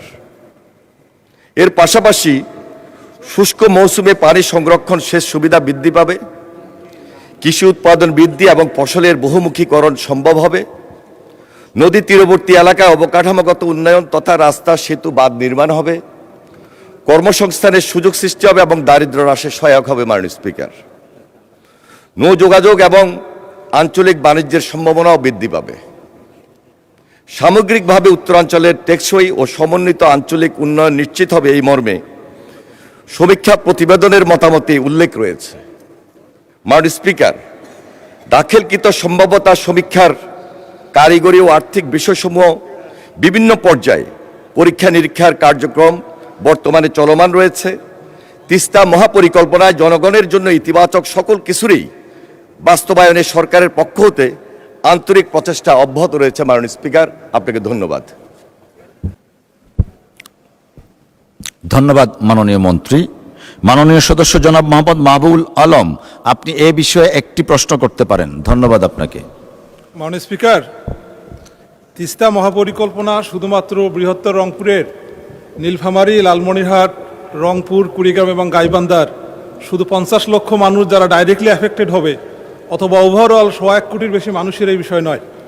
মাননীয় স্পিকার, গত বছর 17 এবং 18 ফেব্রুয়ারি মাননীয় ত্রাণ এবং পুনর্বাসন মন্ত্রী আসাদুল হাবিব দুলু মহোদয়ের নেতৃত্বে একটা বিশাল পদযাত্রা হয়েছিল মাননীয় স্পিকার। এই পদযাত্রায় মাননীয় স্পিকার এই সংসদের সম্মানিত অভিভাবক মাননীয় স্পিকার মেজর অবসরপ্রাপ্ত হাফিজউদ্দিন আহমেদ বীর বিক্রম উপস্থিত ছিলেন। সরকারের গুরুত্বপূর্ণ কয়েকজন মন্ত্রী মহোদয় বিশেষ করে মির্জা ফখরুল ইসলাম আলমগীর, আমির খসরু মাহমুদ চৌধুরী এবং ইকবাল হাসান মাহমুদ টুকু সহ সরকার দলীয় অনেক নেতৃবৃন্দ সেখানে উপস্থিত ছিলেন। তারা শুধু একাত্মতাই ঘোষণা করেনি, সেখানে বক্তব্য দিয়েছেন, এটার প্রয়োজনীয়তাটি কি সেটা ডিসক্রাইব করেছেন, মানুষদের সাথে থাকবেন সেটা নিশ্চয়তা দিয়েছেন এবং সবার সাথে সুর মিলিয়েছিলেন যে জাগো বাহে তিস্তা বাঁচাই। মাননীয় স্পিকার, এর চেয়েও বেশি সিগনিফিক্যান্ট হলো মাননীয় প্রধানমন্ত্রী 18 ফেব্রুয়ারি লন্ডন থেকে অনলাইনে সেখানে যুক্ত হয়েছিলেন, মানুষের দাবি মেনে নিয়েছিলেন এবং উনি আরও বেশি করে বলেছিলেন যে জাগো বাহে তিস্তা বাঁচাই, জাগো বাহে দেশ বাঁচাই। তার মানে হলো মাননীয় প্রধানমন্ত্রী তিস্তার এই আন্দোলনটা দেশের প্রয়োজনে কত গুরুত্বপূর্ণ সেটাকে তিনি ইন্ডোর্স করেছেন। মোর ইম্পর্টেন্টলি মাননীয় স্পিকার, 7 ফেব্রুয়ারি 2026 মাননীয় সদস্য, এটা স্টেটমেন্ট হয়ে যাচ্ছে, mere statement. Please do concentrate only one question please. Thank you. মাননীয় স্পিকার, জাস্ট যে প্রশ্নটা করতে চাই মাননীয় স্পিকার, মাননীয় প্রধানমন্ত্রী 7 ফেব্রুয়ারি 2026 জনসভায় বলেছেন, ক্ষমতায় গেলে আমার প্রধান কাজ হবে তিস্তা মহাপরিকল্পনা দ্রুত বাস্তবায়ন করা। মাননীয় পানি সম্পদ মন্ত্রীর কাছে আমার জানার হলো, মাননীয় প্রধানমন্ত্রী ঘোষিত দ্রুত বাস্তবায়ন করার যে পরিকল্পনা, এই পরিকল্পনায় শুধুমাত্র বাংলাদেশ না মাননীয় speaker, international covenant on economic, social and cultural rights ICESCR এর আমরা সিগনেটারি রাষ্ট্র, আমাদের যে অব্লিগেশন আছে এটি কত দ্রুত বাস্তবায়িত হবে মাননীয় স্পিকার? আমি মাননীয় মন্ত্রী। মাননীয় স্পিকার, আবারও আপনাকে ধন্যবাদ জানাচ্ছি। বিষয়টি হলো, নামটাই হলো তিস্তা মহাপরিকল্পনা। বাংলাদেশ সরকারের এই বিষয়ে একটা মহাপরিকল্পনা রয়েছে, যেটি মাননীয় প্রধানমন্ত্রী নির্বাচনের পূর্বে জাতির সামনে কমিটমেন্ট করেছেন এবং আমাদের নির্বাচনের যে একটা প্রতিশ্রুতি, এই প্রতিশ্রুতির সঙ্গে এটা সম্পর্কিত। সুতরাং দেশের প্রয়োজনে উত্তরাঞ্চলের 50 লক্ষ মানুষের সুবিধার জন্য এই প্রকল্পটি অবশ্যই আমরা গ্রহণ করব মাননীয় স্পিকার। তবে আমাদের সমীক্ষা রয়েছে, ফিজিবিলিটি স্টাডি রয়েছে, সব কিছু মিলে আমাদেরকে সময় নিতে হবে।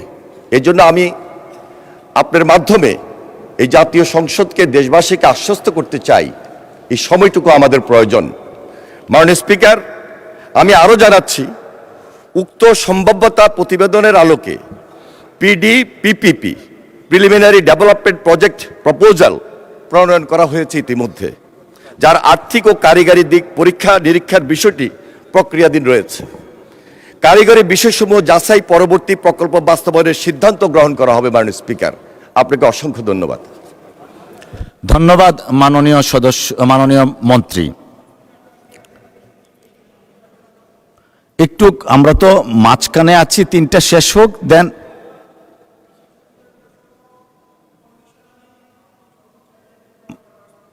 মাননীয় সদস্য, আমরা একটু কোহেরেন্সিটা মেনটেন করি, দয়া করে বসুন। আর 2টা নোটিশ পরে I will come back to you. বসুন। Thank you. আমি এখন মৌলভীবাজার 3 আসন হতে নির্বাচিত মাননীয় সদস্য জনাব নাসের রহমানকে তার জরুরি জনগুরুত্ব সম্পন্ন বিষয়ে মনোযোগ আকর্ষণের নোটিশটি পড়ার জন্য আহ্বান জানাচ্ছি। ধন্যবাদ। মাননীয় স্পিকার, আপনাকে ধন্যবাদ। মাননীয় স্পিকার,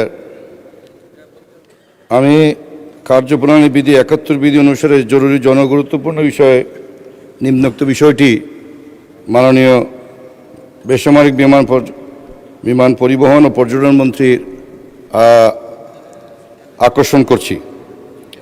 মাননীয় স্পিকার, 2007 থেকে 2008 সালে তৎকালীন সরকার দেশের 2টি জেলা কক্সবাজার ও মৌলভীবাজার জেলাকে পর্যটন জেলা হিসাবে ঘোষণা করে দেয় এবং 2 জেলায় পর্যটন সহায়ক অবকাঠামো উন্নয়নের জন্য অগ্রাধিকার স্ট্যাটাস ঘোষণা করে। বিগত আওয়ামী লীগ সরকার কক্সবাজারের পর্যটন শিল্পের জন্য আন্তর্জাতিক বিমানবন্দর, নতুন রেল লাইন, আধুনিক রেল স্টেশন, উচ্চমানের মহাসড়ক সহ হাজার হাজার কোটি টাকার অবকাঠামোগত উন্নয়ন করেছেন। এমনকি কক্সবাজার পর্যটন উন্নয়ন কর্তৃপক্ষ গঠন করেন। কিন্তু অত্যন্ত পরিতাপের বিষয়, সেই তুলনায় অপর পর্যটন অধ্যুষিত জেলা মৌলভীবাজার জেলার জন্য কিছুই করা হয় নাই। অথচ প্রত্যেক সপ্তাহান্তের 2 দিন ও অন্যান্য লম্বা ছুটির সময় হাজার হাজার পর্যটক মৌলভীবাজারের নৈসর্গিক চা বাগান, Lawachara eco park, Madhabpur lake, Madhabkunda জলপ্রপাত, হাকলকি হাওর সমূহের দেখার জন্য মৌলভীবাজারে আসেন। মৌলভীবাজারে আসার জন্য 5টি ট্রেন আছে, কিন্তু শ্রীমঙ্গলের জন্য নির্ধারিত সিট ট্রেন প্রতি মাত্র 15 জন, এবং এই সিট বিক্রি করার 5 সেকেন্ডের মধ্যেই 15টা সিট চলে যায়।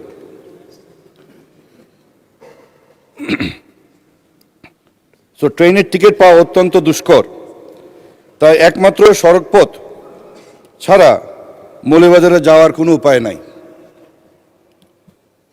জেলার কমলগঞ্জ উপজেলার শমশেরনগরে 800 একর জমির উপর ব্রিটিশ আমলে তৈরি করা এয়ারপোর্ট আছে, যা এখন বিমান বাহিনীর নিয়ন্ত্রণে। সেখানে বিমান বাহিনী কিছু ট্রেনিং প্রদান করা হয়। পাকিস্তান আমলে এটি বেসামরিক বিমান চলাচলের জন্য ব্যবহৃত হতো, কিন্তু স্বাধীনতার পর 1972 সালে বিমানের অপ্রতুলতার কারণে বিমানবন্দরটি পরিত্যক্ত করা হয়। শমশেরনগর এয়ারপোর্টটি যশোর বিমানবন্দরের আদলে নির্মাণ করা হলে এবং বাংলাদেশ বিমান ও বেসরকারি বিমান সংস্থাগুলি এখানে যৌথভাবে সপ্তাহে অন্তত 4 দিন ফ্লাইট পরিচালনা করলে পর্যটক ছাড়াও জেলার বিপুল প্রবাসী জনসাধারণ ভীষণভাবে উপকৃত হতো। শমশেরনগর এয়ারপোর্টের রানওয়ে 6000 ফিট বা 1.8 কিলোমিটার লম্বা, যা বর্তমানে অভ্যন্তরীণ রুটে পরিচালিত বাংলাদেশ বিমানের -8 Q400 ও প্রাইভেট বিমান সংস্থাগুলি পরিচালিত ATR 72-600 বিমানগুলি এই বিমানবন্দর অনায়াসে ব্যবহার করতে পারবে। ইতিমধ্যে US বাংলা এবং এয়ার এস্ট্রা এই বিমানবন্দর ব্যবহারের প্রাথমিক ইচ্ছা পোষণ করেছে। তাই মৌলভীবাজার জেলার পর্যটক ও প্রবাসী জনগণের সুবিধার্থে কমলগঞ্জ উপজেলার শমশেরনগরে অবস্থিত বিমান বাহিনী এই ঘাঁটির একটি অংশে একটি ছোট বেসামরিক বিমানবন্দর স্থাপনের জন্য আমি বেসামরিক বিমান পরিবহন ও পর্যটন মন্ত্রীর উদ্দেশ্যে এই জরুরি জনগুরুত্বপূর্ণ নোটিশটি প্রদান করছি। আপনাকে ধন্যবাদ মাননীয় স্পিকার। মাননীয় সদস্য, আপনাকে ধন্যবাদ। মাননীয় বেসামরিক বিমান পরিবহন ও পর্যটন মন্ত্রী মিস আফরোজা খানমকে এ বিষয়ে তার সংক্ষিপ্ত বিবৃতি প্রদানের জন্য আহ্বান জানাচ্ছি। ধন্যবাদ। মাননীয় স্পিকার, আপনাকে ধন্যবাদ। মাননীয় স্পিকার, আপনার মাধ্যমে আমার মাননীয় সংসদ সদস্যকে আজকের প্রস্তাবের জন্য আন্তরিক ধন্যবাদ জানাচ্ছি। মাননীয় স্পিকার, 1942 সালে দ্বিতীয় বিশ্বযুদ্ধ চলাকালে বিমান ঘাঁটি হিসাবে ব্যবহারের জন্য শমশেরনগর বিমানবন্দর নির্মাণ করা হয়। বর্তমানে 622 একর ভূমির উপর বিমান ঘাঁটিটি অবস্থিত। সর্বশেষ BRS জরিপে উক্ত ভূমি প্রতিরক্ষা বিভাগের অনুকূলে শমশেরনগর বিমান ঘাঁটি নামে রেকর্ডভুক্ত হয়। এই ভূমি উন্নয়ন কর প্রতিরক্ষা বিভাগ পরিশোধ করে যাচ্ছে। বিমানবন্দরটিতে বর্তমানে 6000 ফিট লম্বা রানওয়ে রয়েছে। বাংলাদেশ বিমান বাহিনী উক্ত ভূমি বর্তমানে বিমান ঘাঁটি হিসাবে ব্যবহার করছে। উক্ত ভূমিতে বিমান বাহিনীর একটি recruiting training school, MT training mess, BAF officers mess, মসজিদ, BAF শাহিন কলেজ সহ বিভিন্ন অবকাঠামো ও স্থাপনা রয়েছে। উল্লেখ, উক্ত স্থানে বিমানবন্দর নির্মাণ করতে হলে বেসরকারি বিমান চলাচল কর্তৃপক্ষ অধ্যাদেশ 1985-এর 26 নম্বর অনুচ্ছেদ এবং বেসামরিক বিমান চলাচল কর্তৃপক্ষ আইন 2017-এর 4 ওই অনুযায়ী বেসামরিক বিমান চলাচল সংস্থার অধীন বা তার উপর ন্যস্ত ভূমি, ইমারত, বিমানবন্দর ও বিমান ঘাঁটি, পূর্তকাজ, যন্ত্রপাতি, কলকবজা, সনদাদি, উপাদান ও স্থাপনা সহ সকল সম্পত্তি এবং দায়িত্ব বিবেচকের নিকট হস্তান্তরিত ও ন্যস্ত করতে হবে। মাননীয় স্পিকার, শমশেরনগর বিমানবন্দরটির পূর্ব প্রান্ত ভারতীয় সীমান্তের অতি সন্নিকটে অবস্থিত। তাই বিমান উড্ডয়ন ও অবতরণের সময় আন্তর্জাতিক সীমানা লঙ্ঘনের ঝুঁকি রয়েছে। তাছাড়া বিমানবন্দরটির বিদ্যমান রানওয়ে ও অন্যান্য আনুষঙ্গিক সুযোগ সুবিধা ফিক্সড উইং এয়ারক্রাফট অর্থাৎ যাত্রীবাহী বিমান উড্ডয়ন ও অবতরণের জন্য বর্তমানে উপযোগী নয়। বর্তমান বিদ্যমান রানওয়েতে শুধু হেলিকপ্টার ওঠানামার ব্যবস্থা রয়েছে। শমশেরনগর বিমানবন্দর সহ অন্যান্য বিমানবন্দর ও স্থল পোর্টগুলির বাণিজ্যিক ব্যবহার উপযোগিতা যাচাই করার জন্য অলরেডি আমরা ফিজিবিলিটি স্টাডি কার্যক্রম শুরু করেছি। ইতিমধ্যে বাংলাদেশ বেসামরিক বিমান চলাচল কর্তৃপক্ষ কর্তৃক চলমান রয়েছে এই ফিজিবিলিটি স্টাডি। বর্তমান আমাদের দেশে 3টা আন্তর্জাতিক 5টি ডোমেস্টিক বিমানবন্দর অপারেশন চলছে, কাজ চলমান রয়েছে। এছাড়া আমরা আরও নতুন 8টি বিমানবন্দরকে অপারেশনের উপযোগী করতে আমাদের পরিকল্পনা রয়েছে। পর্যায়ক্রমে এই বিমানবন্দরগুলি ফিজিবিলিটি স্টাডি সম্পন্ন করে অপারেশনাল করা হবে। আমার মাননীয় সংসদ সদস্যর বিমানবন্দরটা এই প্রজেক্টের মধ্যে আছে। তাই আমি আশা করি আমরা, সময় লাগবে, আমাদের তো সময় দিতে হবে, কিন্তু যেটা হলো পর্যটনের ব্যাপারে যে কথাটা আছে, পর্যটনের জন্য অবশ্যই মৌলভীবাজারে আমরা স্থান রেখেছি। এটা আমরা পর্যটন হিসাবে এটাকে যাতে আরও ভালো অবস্থানে নেওয়া যায় সেদিকে কাজ করব। আর বিমানবন্দরে সেটা ফিজিবিলিটি স্টাডি হওয়ার পরে তারপরে আমরা বিবেচনায় আনব যে কোনটা করলে দেশের জন্য ভালো হবে। আমাকে তো আর্থিক দিকটাও চিন্তা ভাবনা করে সব কিছু মিলেই কাজ করতে হবে। ধন্যবাদ মাননীয় স্পিকার। ধন্যবাদ মাননীয় মন্ত্রী মহোদয়কে। মাননীয় সদস্য জনাব নাসির রহমান, আপনি এ বিষয়ে একটি প্রশ্ন করতে পারেন। ধন্যবাদ। ধন্যবাদ মাননীয় স্পিকার। মাননীয় মন্ত্রী যে বক্তব্য দিয়েছেন, আমি বিনয়ের সঙ্গে তার সাথে একটু ডিসএগ্রি করতে চাই। এবং এখানে দেখা যাচ্ছে যে বিমান বাহিনী থেকে ওনাকে বোধহয় কিছু ইনপুট দেওয়া হয়েছে, যেটা এখানে উনি উল্লেখ করেছেন যে বিমানবন্দরটি ভারতের কাছাকাছি, এই জন্য বিমান চলাচলে ইয়ে আছে, ডেঞ্জার আছে। মাননীয় স্পিকার, পাকিস্তান আমলে 1948 সাল থেকে 1971 সাল পর্যন্ত যে পাকিস্তানের সাথে ভারতের চরম বৈরী সম্পর্ক ছিল, সেই সময় প্রতিদিন পিআইএ ফ্লাইট এই শমশেরনগর এয়ারপোর্টে পরিচালনা হতো। সেখানে তখন তো বিমানে বা এয়ারপোর্টের বা ইন্ডিয়ার বর্ডারের কাছে এটা কোনো ইয়ে ছিল না। এবং মাননীয় স্পিকার, আপনি হয়তো জানেন আগরতলা এয়ারপোর্টটি একেবারে বাংলাদেশের বর্ডারের উপরে, একেবারে বর্ডারের লাইনের সাথে, একেবারে রানওয়ের এক মাথা বর্ডারের সাথে লাগানো। এমনকি ওদের যে লাইট পোস্টগুলি পরবর্তীতে হাসিনা সরকারের সময় বাংলাদেশের জায়গা থেকে ইয়ে করে নিয়ে লাইট পোস্টগুলি লাগানো হয়েছে। তো বিমান বাহিনী থেকে ওনাকে যে ইনপুটটা দিয়েছে এটা কিন্তু সঠিক না যে এটা ইন্ডিয়ার কাছাকাছি আছে, এবং পাকিস্তান আমলে তো এটা ব্যবহৃত হয়েছে, 1 নম্বর। 2 নম্বর হলো ওখানে জমি হলো মোট 804 একর। মাননীয় সদস্য, দয়া করে সরাসরি একটা প্রশ্ন করে ফেলেন, স্টেটমেন্টে না যায়। আমি প্রশ্ন আসছি, ওনাকে কিছু জিনিসটা আমাকে একটুখানি ইয়ে করতে হবে যে 804 একরের মধ্যে বিমান বাহিনীর কাছে আছে 622 একর। তো বাকি জমিগুলি কোথায়? বাকি আর বিমান বন্দর স্থাপন করার জন্য তো এত বড় জায়গা প্রয়োজন নাই। আমি মাননীয় মন্ত্রীকে ইয়ে করতে চাই যে সময়ের ব্যাপার, এখানে সময় নাই। সময় যদি দেন, আমাদের মৌলভীবাজারে পৌঁছানোর মতন একমাত্র সড়কপথ যেটা এখন আপনার 6 লাইন সুপার হাইওয়ের কাজ চলছে, সেখানেও এখন 4 ঘন্টা রাস্তা 6 ঘন্টা 7 ঘন্টা লাগে। তো এই বিমানবন্দরটা ওনারা যদি একটু দেখেন, যেহেতু রানওয়ে অলরেডি এক্সিস্ট করে, সেটা একটু প্রায়োরিটি বেসিসে মাননীয় মন্ত্রী এটাকে করতে পারেন কিনা আমি ওনাকে সনির্ভর অনুরোধ। ধন্যবাদ মাননীয় সদস্য। মাননীয় মন্ত্রী, মাননীয় মন্ত্রী উনি প্রশ্ন করেছেন যে একটু তাড়াতাড়ি করা যায় কিনা। মাননীয় স্পিকার, আপনাকে ধন্যবাদ।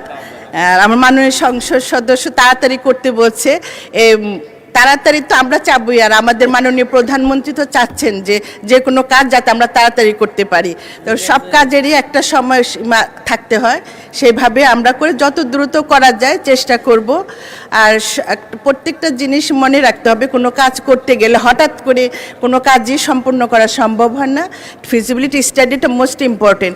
সময়ের পরিবর্তন আসে, এক সময় বিগত 40 বছর আগে কি হয়েছে আর এখন যদি আমি সেটার সাথে কম্পেয়ার করি সেটা কিন্তু সম্ভব না। সময়ের পরিবর্তনে অনেক কিছু চিন্তা ভাবনা করে জনস্বার্থের দিকে তাকিয়ে মাননীয় প্রধানমন্ত্রীর নির্দেশে যাতে শমশেরনগর এয়ারপোর্ট দ্রুত আমার মাননীয় সংসদ সদস্যের ইচ্ছা মতো দ্রুত করা যায় সেদিকে আমরা লক্ষ্য রাখবো। ধন্যবাদ স্পিকার। ধন্যবাদ মাননীয় মন্ত্রী মহোদয়কে। আমি এখন নীলফামারী 3 আসন হতে নির্বাচিত মাননীয় সদস্য জনাব ওবায়দুল্লাহ সালাফিকে তার জরুরি জনগুরুত্ব সম্পন্ন বিষয়ে মনোযোগ আকর্ষণের নোটিশ পড়ার জন্য আহ্বান জানাচ্ছি। ধন্যবাদ। আসসালামু আলাইকুম। মাননীয় স্পিকার, আপনাকে ধন্যবাদ। আমি কার্যপ্রণালী বিধি 71 অনুসারে মাননীয় কৃষিমন্ত্রী মহোদয়ের দৃষ্টি আকর্ষণ করে আমার প্রস্তাবটি উত্থাপন করছি। আমার প্রস্তাব, আমার নির্বাচনী এলাকা 14 নীলফামারী 3 জলঢাকা উপজেলা উত্তর জনপদের একটি খাদ্য উদ্বৃত্ত উপজেলা, পাশাপাশি নীলফামারী জেলাসহ রংপুর বিভাগ কৃষি নির্ভরশীল অঞ্চল। সারা বছর এই অঞ্চলে প্রচুর পরিমাণে উক্ত ফসলগুলো উৎপন্ন হয়, যেমন ধান, পাট, আলু, গম, ভুট্টা, আদা, রসুন, পেঁয়াজ, হলুদ, মরিচ, সবজি, বাদাম, সয়াবিন, সরিষা ইত্যাদি। এই অঞ্চলের কৃষকদের বিনা সুদে ঋণ প্রদান এবং সুলভ মূল্যে সার, বীজ, কীটনাশক ও কৃষি যন্ত্রপাতি সরবরাহ করলে রংপুর বিভাগের উৎপাদিত ফসল দিয়ে দেশের অধিকাংশ চাহিদা পূরণ করা সম্ভব হবে। অপরদিকে কৃষিভিত্তিক শিল্প কলকারখানা ও সংরক্ষণাগার নির্মিত হলে চাল, ডাল, গম, সরিষা, পেঁয়াজ, সয়াবিন ইত্যাদির আমদানি করতে হবে না। ফলে কর্মসংস্থান সৃষ্টি, বৈদেশিক মুদ্রা রিজার্ভ বৃদ্ধি এবং উত্তরাঞ্চলের মানুষের রাজধানী কেন্দ্রিক মুখাপেক্ষিতা কমে যাবে। এমতাবস্থায় উত্তরবঙ্গের কৃষকদের বিনা সুদে ঋণ প্রদান সহ সুলভ মূল্যের সার, বীজ, কীটনাশক, ঔষধ ও কৃষি যন্ত্রপাতি সরবরাহের জন্য মাননীয় মন্ত্রী ব্যবস্থা গ্রহণ করবেন কিনা। মাননীয় স্পিকার, আপনাকে ধন্যবাদ। ধন্যবাদ মাননীয় সদস্য আপনাকে। মাননীয় কৃষিমন্ত্রী জনাব মোহাম্মদ আমিনুর রশিদকে এ বিষয়ে তার সংক্ষিপ্ত বিবৃতি প্রদানের জন্য আহ্বান জানাচ্ছি। ধন্যবাদ মাননীয় স্পিকার। ধন্যবাদ আপনাকে, একই সাথে ধন্যবাদ জানাচ্ছি মাননীয় সংসদ সদস্যকে। মাননীয় স্পিকার, বাংলাদেশ কৃষি প্রধান দেশ।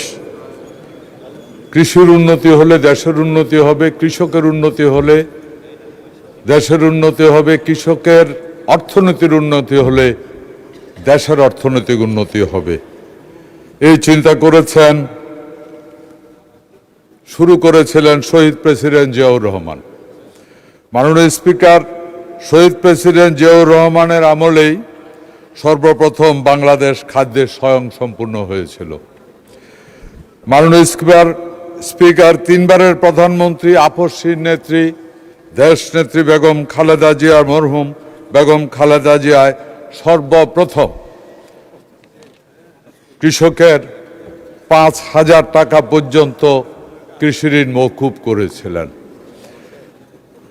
মাননীয় স্পিকার, তারই ধারাবাহিকতায় আজকের মাননীয় প্রধানমন্ত্রীর নির্বাচনের আগে থেকে স্লোগান ধরেছিলেন, করব কাজ গর্ব দেশ, সবার আগে বাংলাদেশ। এই অঙ্গীকার কৃষকের সাথে উনি অঙ্গীকার করেছিলেন কৃষিকে এগিয়ে নিয়ে যাবেন। এই অঙ্গীকার বাস্তবায়নের লক্ষ্যে ইতিমধ্যে 10,000 টাকা পর্যন্ত কৃষি ঋণ মওকুফ করেছে। এতে সরকারের ব্যয় হয়েছে 1,550 কোটি টাকা। মাননীয় স্পিকার, উপকৃত হয়েছে 12 লক্ষ কৃষক। মাননীয় স্পিকার, বর্তমান সরকারের অন্যতম নির্বাচনী ইস্তাহার হলো উত্তর অঞ্চলে একটি কৃষি পণ্য রপ্তানি অঞ্চল প্রতিষ্ঠা করা। ধন্যবাদ মাননীয় স্পিকার আমার আজকের সংসদ সদস্যকে। আবারও জানাচ্ছি, সরকার যা চিন্তা করছে মাননীয় সংসদ সদস্য তাই চিন্তা করছে। উত্তরাঞ্চল নিঃসন্দেহে কৃষি উৎপাদনের জন্য অনেক গুরুত্বপূর্ণ একটি জায়গা। এদেশ 12 মাসি ফসলের দেশ। এই সরকার বিশ্বাস করে আমাদের অর্থনীতিকে যদি চাঙ্গা করতে হয়, এদেশে 12 মাসে 13 ফসল হয়, এগ্রিকালচারকেই যদি রপ্তানিমুখী করা সম্ভব হয় তাহলে দ্রুততম সময়ে শক্তিশালীভাবে এদেশের অর্থনীতিকে গড়ে তোলা সম্ভব হবে। যার কারণে উত্তরাঞ্চলে একটি কৃষি পণ্য রপ্তানি অঞ্চল প্রতিষ্ঠা করার লক্ষ্যে এরই মধ্যে সরকার বিভিন্ন কার্যক্রম করে যাচ্ছে। মাননীয় স্পিকার, এরই মধ্যে সরকার কর্তৃক উত্তরাঞ্চলে গৃহীত উল্লেখযোগ্য কার্যক্রমগুলি নিম্নরূপ। আমি বিশ্বাস করি এই সম্পূর্ণ উত্তরটি জানার পর মাননীয় সংসদ সদস্য অবশ্যই খুশি হবেন। মাননীয় স্পিকার, এরই মধ্যে কৃষকদের উন্নয়নের জন্য 24-25 অর্থ বছরে ডাল, তৈলবীজ, মশলা জাতীয় ফসল, ভুট্টা চাষে মাত্র 4% সুদে নীলফামারীতে 518 কোটি 44 লক্ষ টাকা, জলঢাকা উপজেলায় 165 কোটি 54 লক্ষ টাকা সহ সর্বমোট 683 কোটি 98 লক্ষ টাকা কৃষি ঋণ বিতরণ করা হয়েছে। এতে 580 জন কৃষক উপকৃত হয়েছে। মাননীয় স্পিকার, ভর্তুকি মূল্য 2025-26 অর্থ বছরে মার্চ 26 পর্যন্ত সারের ভর্তুকি দিয়েছে 16,240 কোটি টাকা। মাননীয় স্পিকার, 25-26 অর্থ বছরে শুধু ডিসেম্বর 25 পর্যন্ত সরকার প্রতি কেজি ইউরিয়ায় 36 টাকা করে, প্রতি কেজি টিএসপিতে 62 টাকা করে, প্রতি কেজি ডিএপিতে 91 টাকা করে, প্রতি কেজি এমওপিতে 32 টাকা করে ভর্তুকি দিয়েছে। মাননীয় স্পিকার, কৃষকের উন্নয়নে মার্চ 26 পর্যন্ত সরকার নির্ধারিত মূল্যে মোট নীলফামারী জেলায় 95,575 মেট্রিক টন, জলঢাকা উপজেলায় 17,307.9 মেট্রিক টন সার, ইউরিয়া, টিএসপি, ডিএপি এবং এমওপি সরবরাহ করা হয়েছে। মাননীয় স্পিকার, বীজ সরবরাহ নীলফামারী জেলায়, জলঢাকা উপজেলায় সহ উত্তরবঙ্গে 25-26 অর্থ বছরে বাংলাদেশ কৃষি উন্নয়ন কর্পোরেশনের মাধ্যমে বিভিন্ন ফসলের আউশ, বড়, গম, আলু, ভুট্টা, সরিষা, সয়াবিন, মাসকলাই, সবজি ইত্যাদি 15,604 মেট্রিক টন বীজ সরবরাহ করা হয়েছে। কৃষি প্রণোদনা 25-26 অর্থ বছরে কৃষি প্রণোদনা কর্মসূচির আওতায় উত্তরবঙ্গে 8টি জেলায় সার, বীজ ইত্যাদি বাবদ 57 কোটি 45 লক্ষ টাকা বরাদ্দ করা হয়েছে। এতে 4,40,227 জন কৃষক উপকৃত হয়েছে। মাননীয় স্পিকার, একই সাথে কীটনাশক নীলফামারী জেলায় 1,550 জন এবং জলঢাকা উপজেলায় 952 জন খুচরা ও পাইকারি বালাইনাশক বিক্রেতার মাধ্যমে নিরাপদ ও মানসম্মত বালাইনাশক সরবরাহ করা হচ্ছে।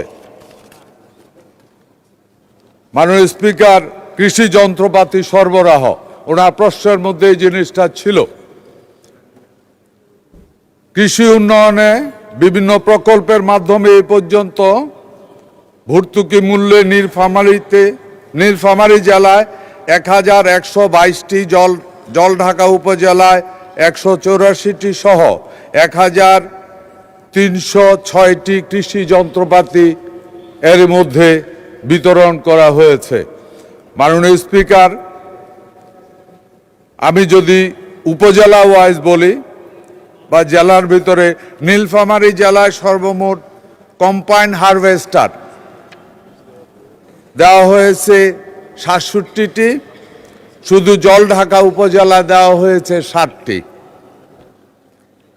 রিফার পুরা উপজেলায়, নীলফামারী উপজেলা দেওয়া হয়েছে 156টি, জলঢাকা উপজেলায়, শুধু জলঢাকা উপজেলা দেওয়া হয়েছে 32টি।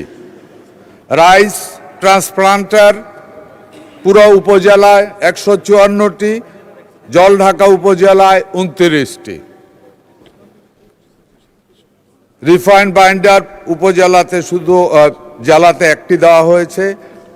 পাওয়ার থ্রেসার পুরো উপজেলায় 467টি, শুধু জলঢাকা উপজেলায় মাননীয় স্পিকার 80টি। পটেটো ডিগার নীলফামারী উপজেলায় 5টি, মেইজ সেলার নীলফামারী উপজেলায় 180টি, জলঢাকা উপজেলায় 4টি। মাননীয় স্পিকার, পাওয়ার স্প্রেয়ার পুরো উপজেলায় 92টি, জলঢাকা উপজেলায় 32টি। এইভাবে যদি বলি, বিভিন্ন মেশিনারি ডিসকাউন্টের মাধ্যমে শুধু এই উপজেলায়, পুরা জেলায় দেওয়া হয়েছে 1122টি এবং এই উপজেলায় দেওয়া হয়েছে 184টি। মাননীয় স্পিকার, আপনাকে ধন্যবাদ জানাচ্ছি মাননীয় সংসদ সদস্যকে। ধন্যবাদ মাননীয় মন্ত্রী। মাননীয় সদস্য জনাব ওবায়দুল্লাহ সালাফি, আপনি এই বিষয়ে একটি প্রশ্ন করতে পারেন, দয়া করে একটি, প্লিজ। Thank you. মাননীয় স্পিকার, আপনাকে ধন্যবাদ এবং আপনার মাধ্যমে আমি মাননীয় মন্ত্রী মহোদয়কে ধন্যবাদ জানাচ্ছি তথ্যবহুল উত্তর দানের জন্য। মাননীয় স্পিকার, যে মুহূর্তে দাঁড়িয়ে আমি আজকে প্রশ্ন করছি, সেই মুহূর্তে আমার এলাকার কৃষক সমাজ দিশেহারা। একদিকে ডিজেল সংকট, পেট্রোল সংকট সহ সব মিলে এবং পাশাপাশি দ্রব্যমূল্যের চরম ঊর্ধ্বগতি। এমতো অবস্থায় মাননীয় মন্ত্রীর কাছে আমার জানার বিষয় সম্পূরক প্রশ্ন হলো যে আমার এলাকার কৃষক সমাজ দেশের চাহিদা বোঝে না, দেশের জন্য কতটুকু কি প্রয়োজন সেটি তাদের জানা নেই। এজন্য ব্যাপক ভিত্তিক যেটাতে লাভ বেশি সেটাতে তারা ব্যাপক ভিত্তিক এগিয়ে যায়। ফলে দেখা যায় ব্যাপক ভিত্তিক আলু আবাদ হয়। আবার এখন ভুট্টার মৌসুমে এত বেশি ভুট্টা উৎপাদন হচ্ছে যে তারা তো দেশের চাহিদা বোঝে না। এমতো অবস্থায় প্রতিটি শস্যের দেশের চাহিদা কত এবং আমাদের উৎপাদন ক্ষমতা কত? আমার এলাকায় এমন কোনো ফসল নাই যেটা উৎপাদন। মাননীয় সদস্য, আপনি প্রশ্ন করুন দয়া করে, নট স্টেটমেন্ট। জি মাননীয় স্পিকার, আপনাকে ধন্যবাদ। আমার জিজ্ঞাসা হলো সেটা হচ্ছে যে এলাকার যে সমস্ত চাষের জমি আছে সেই জমিগুলোতে উর্বরতার দিকে লক্ষ্য রেখে কোন জমিতে কোন ফসল অধিক পরিমাণে উৎপাদন হবে সেই সমস্ত বিষয়ে ব্লক তৈরি করে কৃষকদেরকে এই সমস্ত ফসল উৎপাদনের জন্য সরকারের পক্ষ থেকে কোনো উদ্যোগ গ্রহণ করা হবে কিনা? মাননীয় স্পিকার, আপনাকে ধন্যবাদ। ধন্যবাদ মাননীয় সদস্য। মাননীয় মন্ত্রী। ধন্যবাদ মাননীয় স্পিকার। আবারও ধন্যবাদ জানাচ্ছি মাননীয় সংসদ সদস্যকে। একটা জিনিস মাননীয় স্পিকার খুব ভালো লাগছে, এই সংসদে সত্যিকারে গণতন্ত্র মজা পাইতেছি। দেশে 75% মানুষ কৃষির সাথে নির্ভর। এখানে যত সংসদ সদস্য আছেন যারা ভোট দিয়ে জনগণ নির্বাচিত করেছে, এর ভিতরে 75% মানুষ কৃষির সাথে জড়িত। সুতরাং সংসদ সদস্যরা বাধ্য কৃষকের নিয়ে কথা বলার জন্য। এটাই গণতন্ত্রের মজা, এটাই জনগণের ভোটে নির্বাচিত এমপিদের মজা, এটাই সম্মান। মাননীয় স্পিকার, একেবারে সঠিক কথা বলেছেন উনি, একেবারে সঠিক কথা বলেছেন। কৃষক জানে না কতটুকু উৎপাদন করতে হবে, কৃষক জানে না বাজারের সাইজ কি, কৃষক জানে না কি দামে বিক্রি করতে পারবে। এই জন্যই শুরু হয়েছে মাননীয় স্পিকার কৃষি কার্ড। এ কারণে কৃষি কার্ডের আবির্ভাব হয়েছে। এই কৃষি কার্ড এমন এক কার্ড, এই কার্ডের ভিতরে মাননীয় সংসদ সদস্য, মাননীয় স্পিকার আপনার মাধ্যমে আমি মাননীয় সংসদ সদস্যকে জানাতে চাই, এই কার্ডের মাধ্যমে এই কার্ডের সব ডাটা থাকবে। এই কার্ডের মাধ্যমে রেকর্ড থাকবে যেই কৃষক তার কতটুকু জমি আছে। 5টা শ্রেণীতে কৃষি কার্ডের রেকর্ড করা হচ্ছে, বড় কৃষক থেকে প্রান্তিক কৃষক পর্যন্ত। সুতরাং আমরা বলতে পারবো, এখানে কয়েকটা প্রশ্ন উনি করেছে, চাষের জমি, আমি জানি না আমার জমিতে কি হবে, আমি জানি না আমি কি ফলাবো, ঠিক দামে বিক্রি করতে পারবো কিনা। এখানেই প্রয়োজন কৃষক কার্ডের। কারণ কৃষক কার্ড জানবে যে কত লোক কৃষিতে পটেটো ফলাবে, কত লোক ভুট্টা ফলাবে, কত লোক অন্য ফসল ফলাবে, মার্কেটের চাহিদা কি। ওই অনুযায়ী কার্ড অনুযায়ী এক সময় এসে এই কৃষকের বলবে আপনার জমি এতটুকু। প্রত্যেকটা ব্লক ওয়াইজ আমাদের কৃষি অফিসার আছে, ওই কৃষি অফিসার বলবে আপনি তো ভুট্টা ফলাবেন, এতটুকু ফলান। সারা বাংলাদেশে ভুট্টার চাহিদা এত লক্ষ হেক্টর চাষ হয়ে গেছে, আর আপনার ইয়ার জন্য এত হেক্টর বাকি আছে, এটা আপনি উৎপাদন করলে। মাননীয় মন্ত্রী সংক্ষিপ্ত করুন, অনেক বড় হয়ে যাচ্ছে। মাননীয় স্পিকার 75% মানুষের স্বার্থ নিয়ে কথা বলছে উনি, আমি 72% মানুষের স্বার্থ নিয়ে কথা বলতেছি।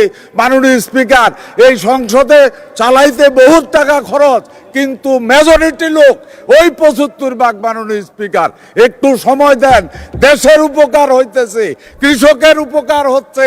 এই কৃষকের অর্থনীতি শক্তিশালী হইলে, কৃষকের মেরুদণ্ড শক্তিশালী হইলে দেশের মেরুদণ্ড শক্তিশালী হবে। মাননীয় স্পিকার, ধন্যবাদ। মাননীয় স্পিকার, বক্তব্য যেটা আসছে সেটা হলো এই, হ্যাঁ এটার জন্যই কৃষি কার্ড। আগামী দিনে যা হবে, কৃষক কি উৎপাদন করবে কার্ডের মাধ্যমে তা কন্ট্রোল হবে। কৃষক যা উৎপাদন করবে তার বিক্রির নিশ্চয়তা থাকবে। সুতরাং কৃষক ন্যায্য মূল্য পাবে, উৎপাদন নিয়ে টেনশন করার কিছু প্রয়োজন হবে না। ধন্যবাদ মাননীয় স্পিকার, আপনার মাধ্যমে ধন্যবাদ জানাচ্ছি মাননীয় সংসদ সদস্যকে। ধন্যবাদ মাননীয় মন্ত্রী, ধন্যবাদ। কুমিল্লা 4 জনাব আবুল হাসনাত, কুমিল্লা 4, মাইক দিচ্ছি, একটু ওয়েট করেন প্লিজ। মাননীয় speaker, question of privilege under rules 163 এবং হচ্ছে আমাদের conditions of admissibility of questions of প্রিভিলেজের রুলস 165-এর যেই 2 আছে, সেটাকে আমলে নিয়ে কোয়েশ্চন অফ প্রিভিলেজটি করছে মাননীয় স্পিকার। সেটি হচ্ছে আজকে যদি আমরা কার্যপ্রণালী দেখি, এবং এটাও আমলে নিচ্ছি, বিধি 45-এ যে তারকা চিহ্নিত প্রশ্নের ডিসক্রিপশনটা, এটা আপনার উপরে আছে, এটা আমরা জানি। আপনি যদি চান সেটা লিখিত বা টেবিলেট দিয়ে দিতে পারেন, সেটাও আমরা জানি। কিন্তু এটা ফাংশনাল ডেমোক্রেসির জন্য এবং এটা ফাংশনাল পার্লামেন্টের জন্য মাননীয় স্পিকার, আমরা কোথায় বলবো? আমরা যদি মাননীয় মন্ত্রীদেরকে জবাবদিহিতার আন্ডারে না আনতে পারি, আমাদের কথা বলার জায়গা একদমই সীমিত, 2 মিনিট, 1 মিনিট, 1 মিনিট 30 সেকেন্ড দেওয়া হয়।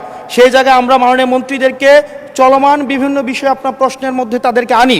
কিন্তু আমরা দেখেছি গত 2 সপ্তাহের সেশনে আমাদের এই যে তারকা চিহ্নিত প্রশ্নগুলো সংসদের কার্যপ্রণালীতে থাকলেও সেগুলো শুধুমাত্র টেবিলে দিয়ে দেওয়া হয়, যার ফলে আমরা মন্ত্রীদেরকে আমরা প্রশ্ন করতে পারি না। এবং আমি মনে করি এটির মাধ্যমে আমার অধিকার বঞ্চিত হচ্ছে, এবং আমি সম্পূরক প্রশ্ন করতে পারি না, আমি অধিকার বঞ্চিত হচ্ছি। যেমন চলমান ঘটনায় যেটি গুরুত্বপূর্ণ, আমরা কল্পনাও করতে পারি নাই একটা নির্বাচনের পরে কার্টুন শেয়ার দেওয়ার জন্য হাসান ইনামকে গ্রেফতার করা হবে। মাননীয় স্পিকার, আমরা হাসিনার আমলে দেখেছি কটূক্তি করার জন্য গ্রেফতার করা হয়। কার্টুন শেয়ার করার কারণে আমাদের চিফ হুইপ মহোদয় আমাদেরকে ইনভাইট করেছিলেন এই সংসদে, যে উনি বলেছিলেন তিমির এবং হাঙ্গর, এটা স্যাটায়ার করে বলেছিলেন, এটা আমরাও বুঝেছি, এটা উনিও বুঝেছেন।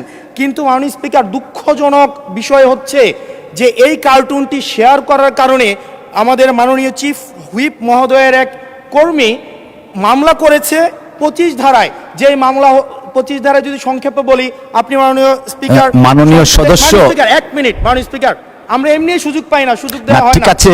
আমরা কবে ট্রেজারি ব্রাঞ্চে যাব, 45 মিনিট ধরে কথা বলবো, অবশ্যই বলবো, সেদিন অবশ্যই ইনশাআল্লাহ আসবে। মাননীয় সদস্য, আপনি একটু শেষ করুন দয়া করে। জাস্ট এক মিনিট মাননীয় স্পিকার, 25 ধারায় রয়েছে, যে বিধিতে মামলা হয়েছে 25 ধারায় রয়েছে যৌন নির্যাতন করা হইলে, সংক্ষেপে বলছি, তাইলে এই ধারায় মামলা করা হবে। কিন্তু মাননীয় স্পিকারের মাননীয় হুইপ মহোদয়ের যেই মিমটি শেয়ার করা হয়েছে, সেখানে কোথায় যৌন নির্যাতন করা হয়েছে? এখানে একটা মিম শেয়ার দেওয়া হয়েছে, যেখানে দেওয়া হয়েছে তিমি মাছ সবাইকে সার্ভ করা হচ্ছে। এবং এই ধরনের মামলায় আমাদের এই অভ্যুত্থান পরবর্তী সময়ে বিরোধী দল মতকে দমন নিপীড়নের জন্য গ্রেফতার করা হচ্ছে এবং জামিনও দেওয়া হচ্ছে না। এবং এইখানে কোনো ধারায় 25 ধারায় সাইবার নিরাপত্তা যেটা আইন এই সংসদে পাশ করা হয়েছে, এই আইনে কূটনীতির জন্য বা রাজনৈতিক স্যাটায়ারের জন্য আমাদের হচ্ছে মামলা করার কোনো বিধান নাই। সেই জায়গাতে এই প্রশ্নগুলো আমরা কাদেরকে করব? যদি আমাদের এই মৌখিক প্রশ্ন উত্তর পর্বটি যদি আপনারা বাদ দিয়ে দেন, তাহলে আমরা কাদের কাছে প্রশ্ন করব? এটা একটা মনোলগ সেশন হবে, এখানে সবগুলো স্ক্রিপ্টেড থাকবে, মন্ত্রণালয় থেকে যে উত্তর রেডি করে দিবে সেটাই। আমাদের মন্ত্রীরা কাজ করছেন, পরিশ্রম করছেন, কিন্তু আমাদের সাথে তাদের যে জবাবদিহিতার যে সম্পর্কটা, এই সম্পর্কটা এই সংসদে নিশ্চিত হচ্ছে না। এবং আমি মনে করছি রুলস 163 এই বিধি অনুযায়ী আমার অধিকার বঞ্চিত করা হচ্ছে এবং অতি সত্বর এই যে মৌখিক উত্তরদানের যে কর্মসূচিটি রয়েছে, সেটি রুলস অফ প্রসিজারে অন্তর্ভুক্ত করা হোক, যাতে করে আমাদের মাননীয় মন্ত্রীদেরকে আমরা জবাবদিহিতার আন্ডারে আমরা আনতে পারি। ধন্যবাদ মাননীয় স্পিকার। ধন্যবাদ মাননীয় সদস্য। মাননীয় চিফ হুইপ, একটা সেকেন্ড আমি একটু ওনাকে অ্যাড্রেস করে নিই, আপনাকে ফ্লোর দিব, একটু বসেন দয়া করে। মাননীয় সদস্য, আপনি নিশ্চয়ই জেনে এসছেন 163 and 164 এই রুলসের আন্ডারে আপনার যদি কোনো কোয়েশ্চেন অফ প্রিভিলেজেস থাকে, সেইটা আপনাকে একটা নোটিশ প্রদান করতে হয়। আমি শেষ করি, একটা নোটিশ দিতে হয়, সেটা 2 ঘন্টা পূর্বে। তো আমি হয়তো বা 2 ঘন্টাটা কন্ডন করতে পারি, but notice is a must. আপনি যে কোয়েশ্চেনটা এনেছেন is very pertinent, very important. আমরাও চাই এই সংসদ প্রাণবন্ত থাকুন, কোয়েশ্চেন আনসার জবাবদিহিতার মধ্যে থাকেন।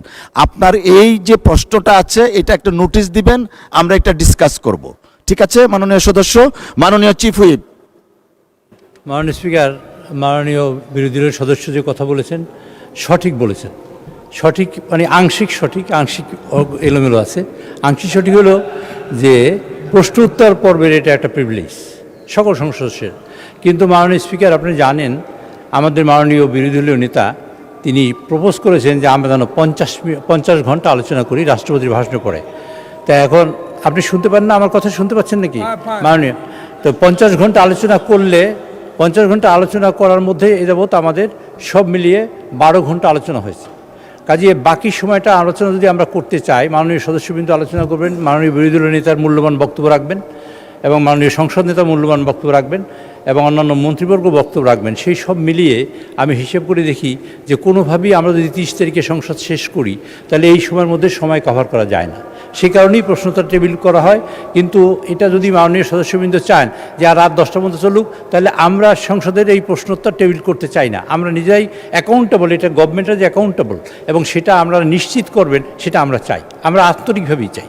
কিন্তু এই সমস্যার কারণে আমরা এটা করতে পারছি না বলে আমরা দুঃখিত। যদি বলেন আপনার মাননীয় সদস্যবৃন্দ একমত হয় যে আমরা রাত 10টা পর্যন্ত চালাবো, তাহলে আমরা 2 ঘন্টা সময় পেলে এখানে আমাদের ভাইজান আমার কথা বলার সুযোগ দেন ভাই। আচ্ছা, তো সুতরাং সেটা তখন এটা করা যেতে পারে। Please allow chief whip to talk, please others member of this house. আচ্ছা, এগুলো অ্যালাউ করেন চিফ হুইপ সাহেবকে। মাননীয় স্পিকার, এই ধান মানতে শিবের গীত মাননীয় সদস্য আর একটা বিষয় উত্থাপন করেছেন। মাননীয় চিফ হুইপ, আমি এখানে খুব বলেছি যে 2-3টা তিমির কথা বলা হয়েছে, আর একটা 2টা হাঙ্গারের অর্ডার দিয়েছি, সবাইকে দাওয়াত করেছিলাম। এই বিষয়ে একটা কার্টুনের আকারে কোনো এক ব্যক্তিকে গ্রেপ্তার করা হয়েছে। মাননীয় স্পিকার, আমি জানি এটা উঠতে পারে সংসদে, এই জন্য আমি ফাইল নিয়ে এসেছি, আর এটা আমার টেলিফোন আছে। মাননীয় স্পিকার, আমি অনেকগুলা চিঠি দিয়েছি, জিডি এন্ট্রি করেছি, কোনো ব্যক্তির বিরুদ্ধে নয়। আমি নিজে মানে আমার দলের লোকেরা করেছে জিডি এন্ট্রি প্রত্যেকটা থানায়। জিডি এন্ট্রিটা করা হয়েছে এই জন্য আমি ফাইল নিয়ে এসেছি। জিডি এন্ট্রিটা রয়েছে 1/12-তে আর 17/12 এবং 20/12/2025 জিডিএনটির টাইম এখানে আছে, এটা ফেসবুকে আছে, আমি আমার ফেসবুকে আমি লিখে দিয়েছি। এই তারিখে আমার বিরুদ্ধে এবং আমার দলের বিরুদ্ধে, আমাদের নেতাদের বিরুদ্ধে অসংখ্য কুৎসা রটনা হয়েছে, মিথ্যা এবং বিভ্রান্তিমূলক, অসম্মানমূলক, অসৌজন্যমূলক এবং কুরুচিপূর্ণ, এবং অনেক কথা বলা হয়েছে। বিশেষ করে আমাদের এখানে মন্ত্রীবর্গকে নিয়ে, তখন কেউ মন্ত্রী হয় না, এমপিও হয় না, এরকম সময়। তো আমরা এটা অনুপায় হয়ে আমরা বলেছি কতগুলো ফেক আইডি থেকে এগুলো করা হয়। তা আমি অনুপায় হয়ে তখন আমি ইলেকশন কমিশনে এসেছি, চিফ নির্বাচন কমিশনে দেখা করে তার কাছেও কাগজ দিয়েছি, সেটা জানুয়ারি মাসের 1 তারিখে, আমি জানুয়ারি মাসের 6 তারিখে কাগজ দিয়েছি, দিয়ে তারপর বলছি যে আপনারা এই সব ফেক আইডি থেকে যেসব প্রচার হয় তা বন্ধ করার চেষ্টা করুন। তো এইটা হয়েছে।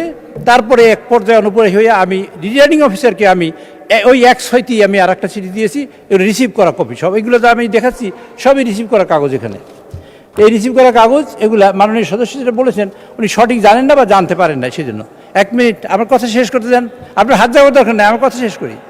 এগুলো হওয়ার পরে আমাকে অ্যাড্রেস করেন, আপনাকে অ্যাড্রেস করে কথা বলছি।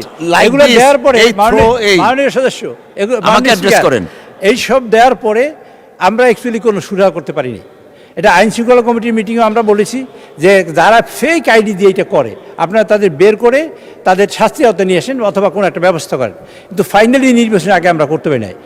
আমি তারপর গতকালকের আমি পত্রপত্রিকায় দেখেছি যে এক ভদ্রকে গ্রেপ্তার করা হয়েছে কার্টুন আকার করে। মাননীয় স্পিকার, আমি আপনাকে দ্ব্যর্থহীন ভাষায় এবং পরিষ্কার করে বলতে চাই, কার্টুন আমার ব্যাপারে আঁকার কারণে কেউ যদি গ্রেপ্তার করা হয় তাকে ছেড়ে দেওয়ার জন্য আমি অনুরোধ জানাচ্ছি আপনার মাধ্যমে এই সংসদে। কিন্তু এটা আমি আমার ফেসবুকে লিখে দিয়েছি, আজকে পোস্ট করেছি।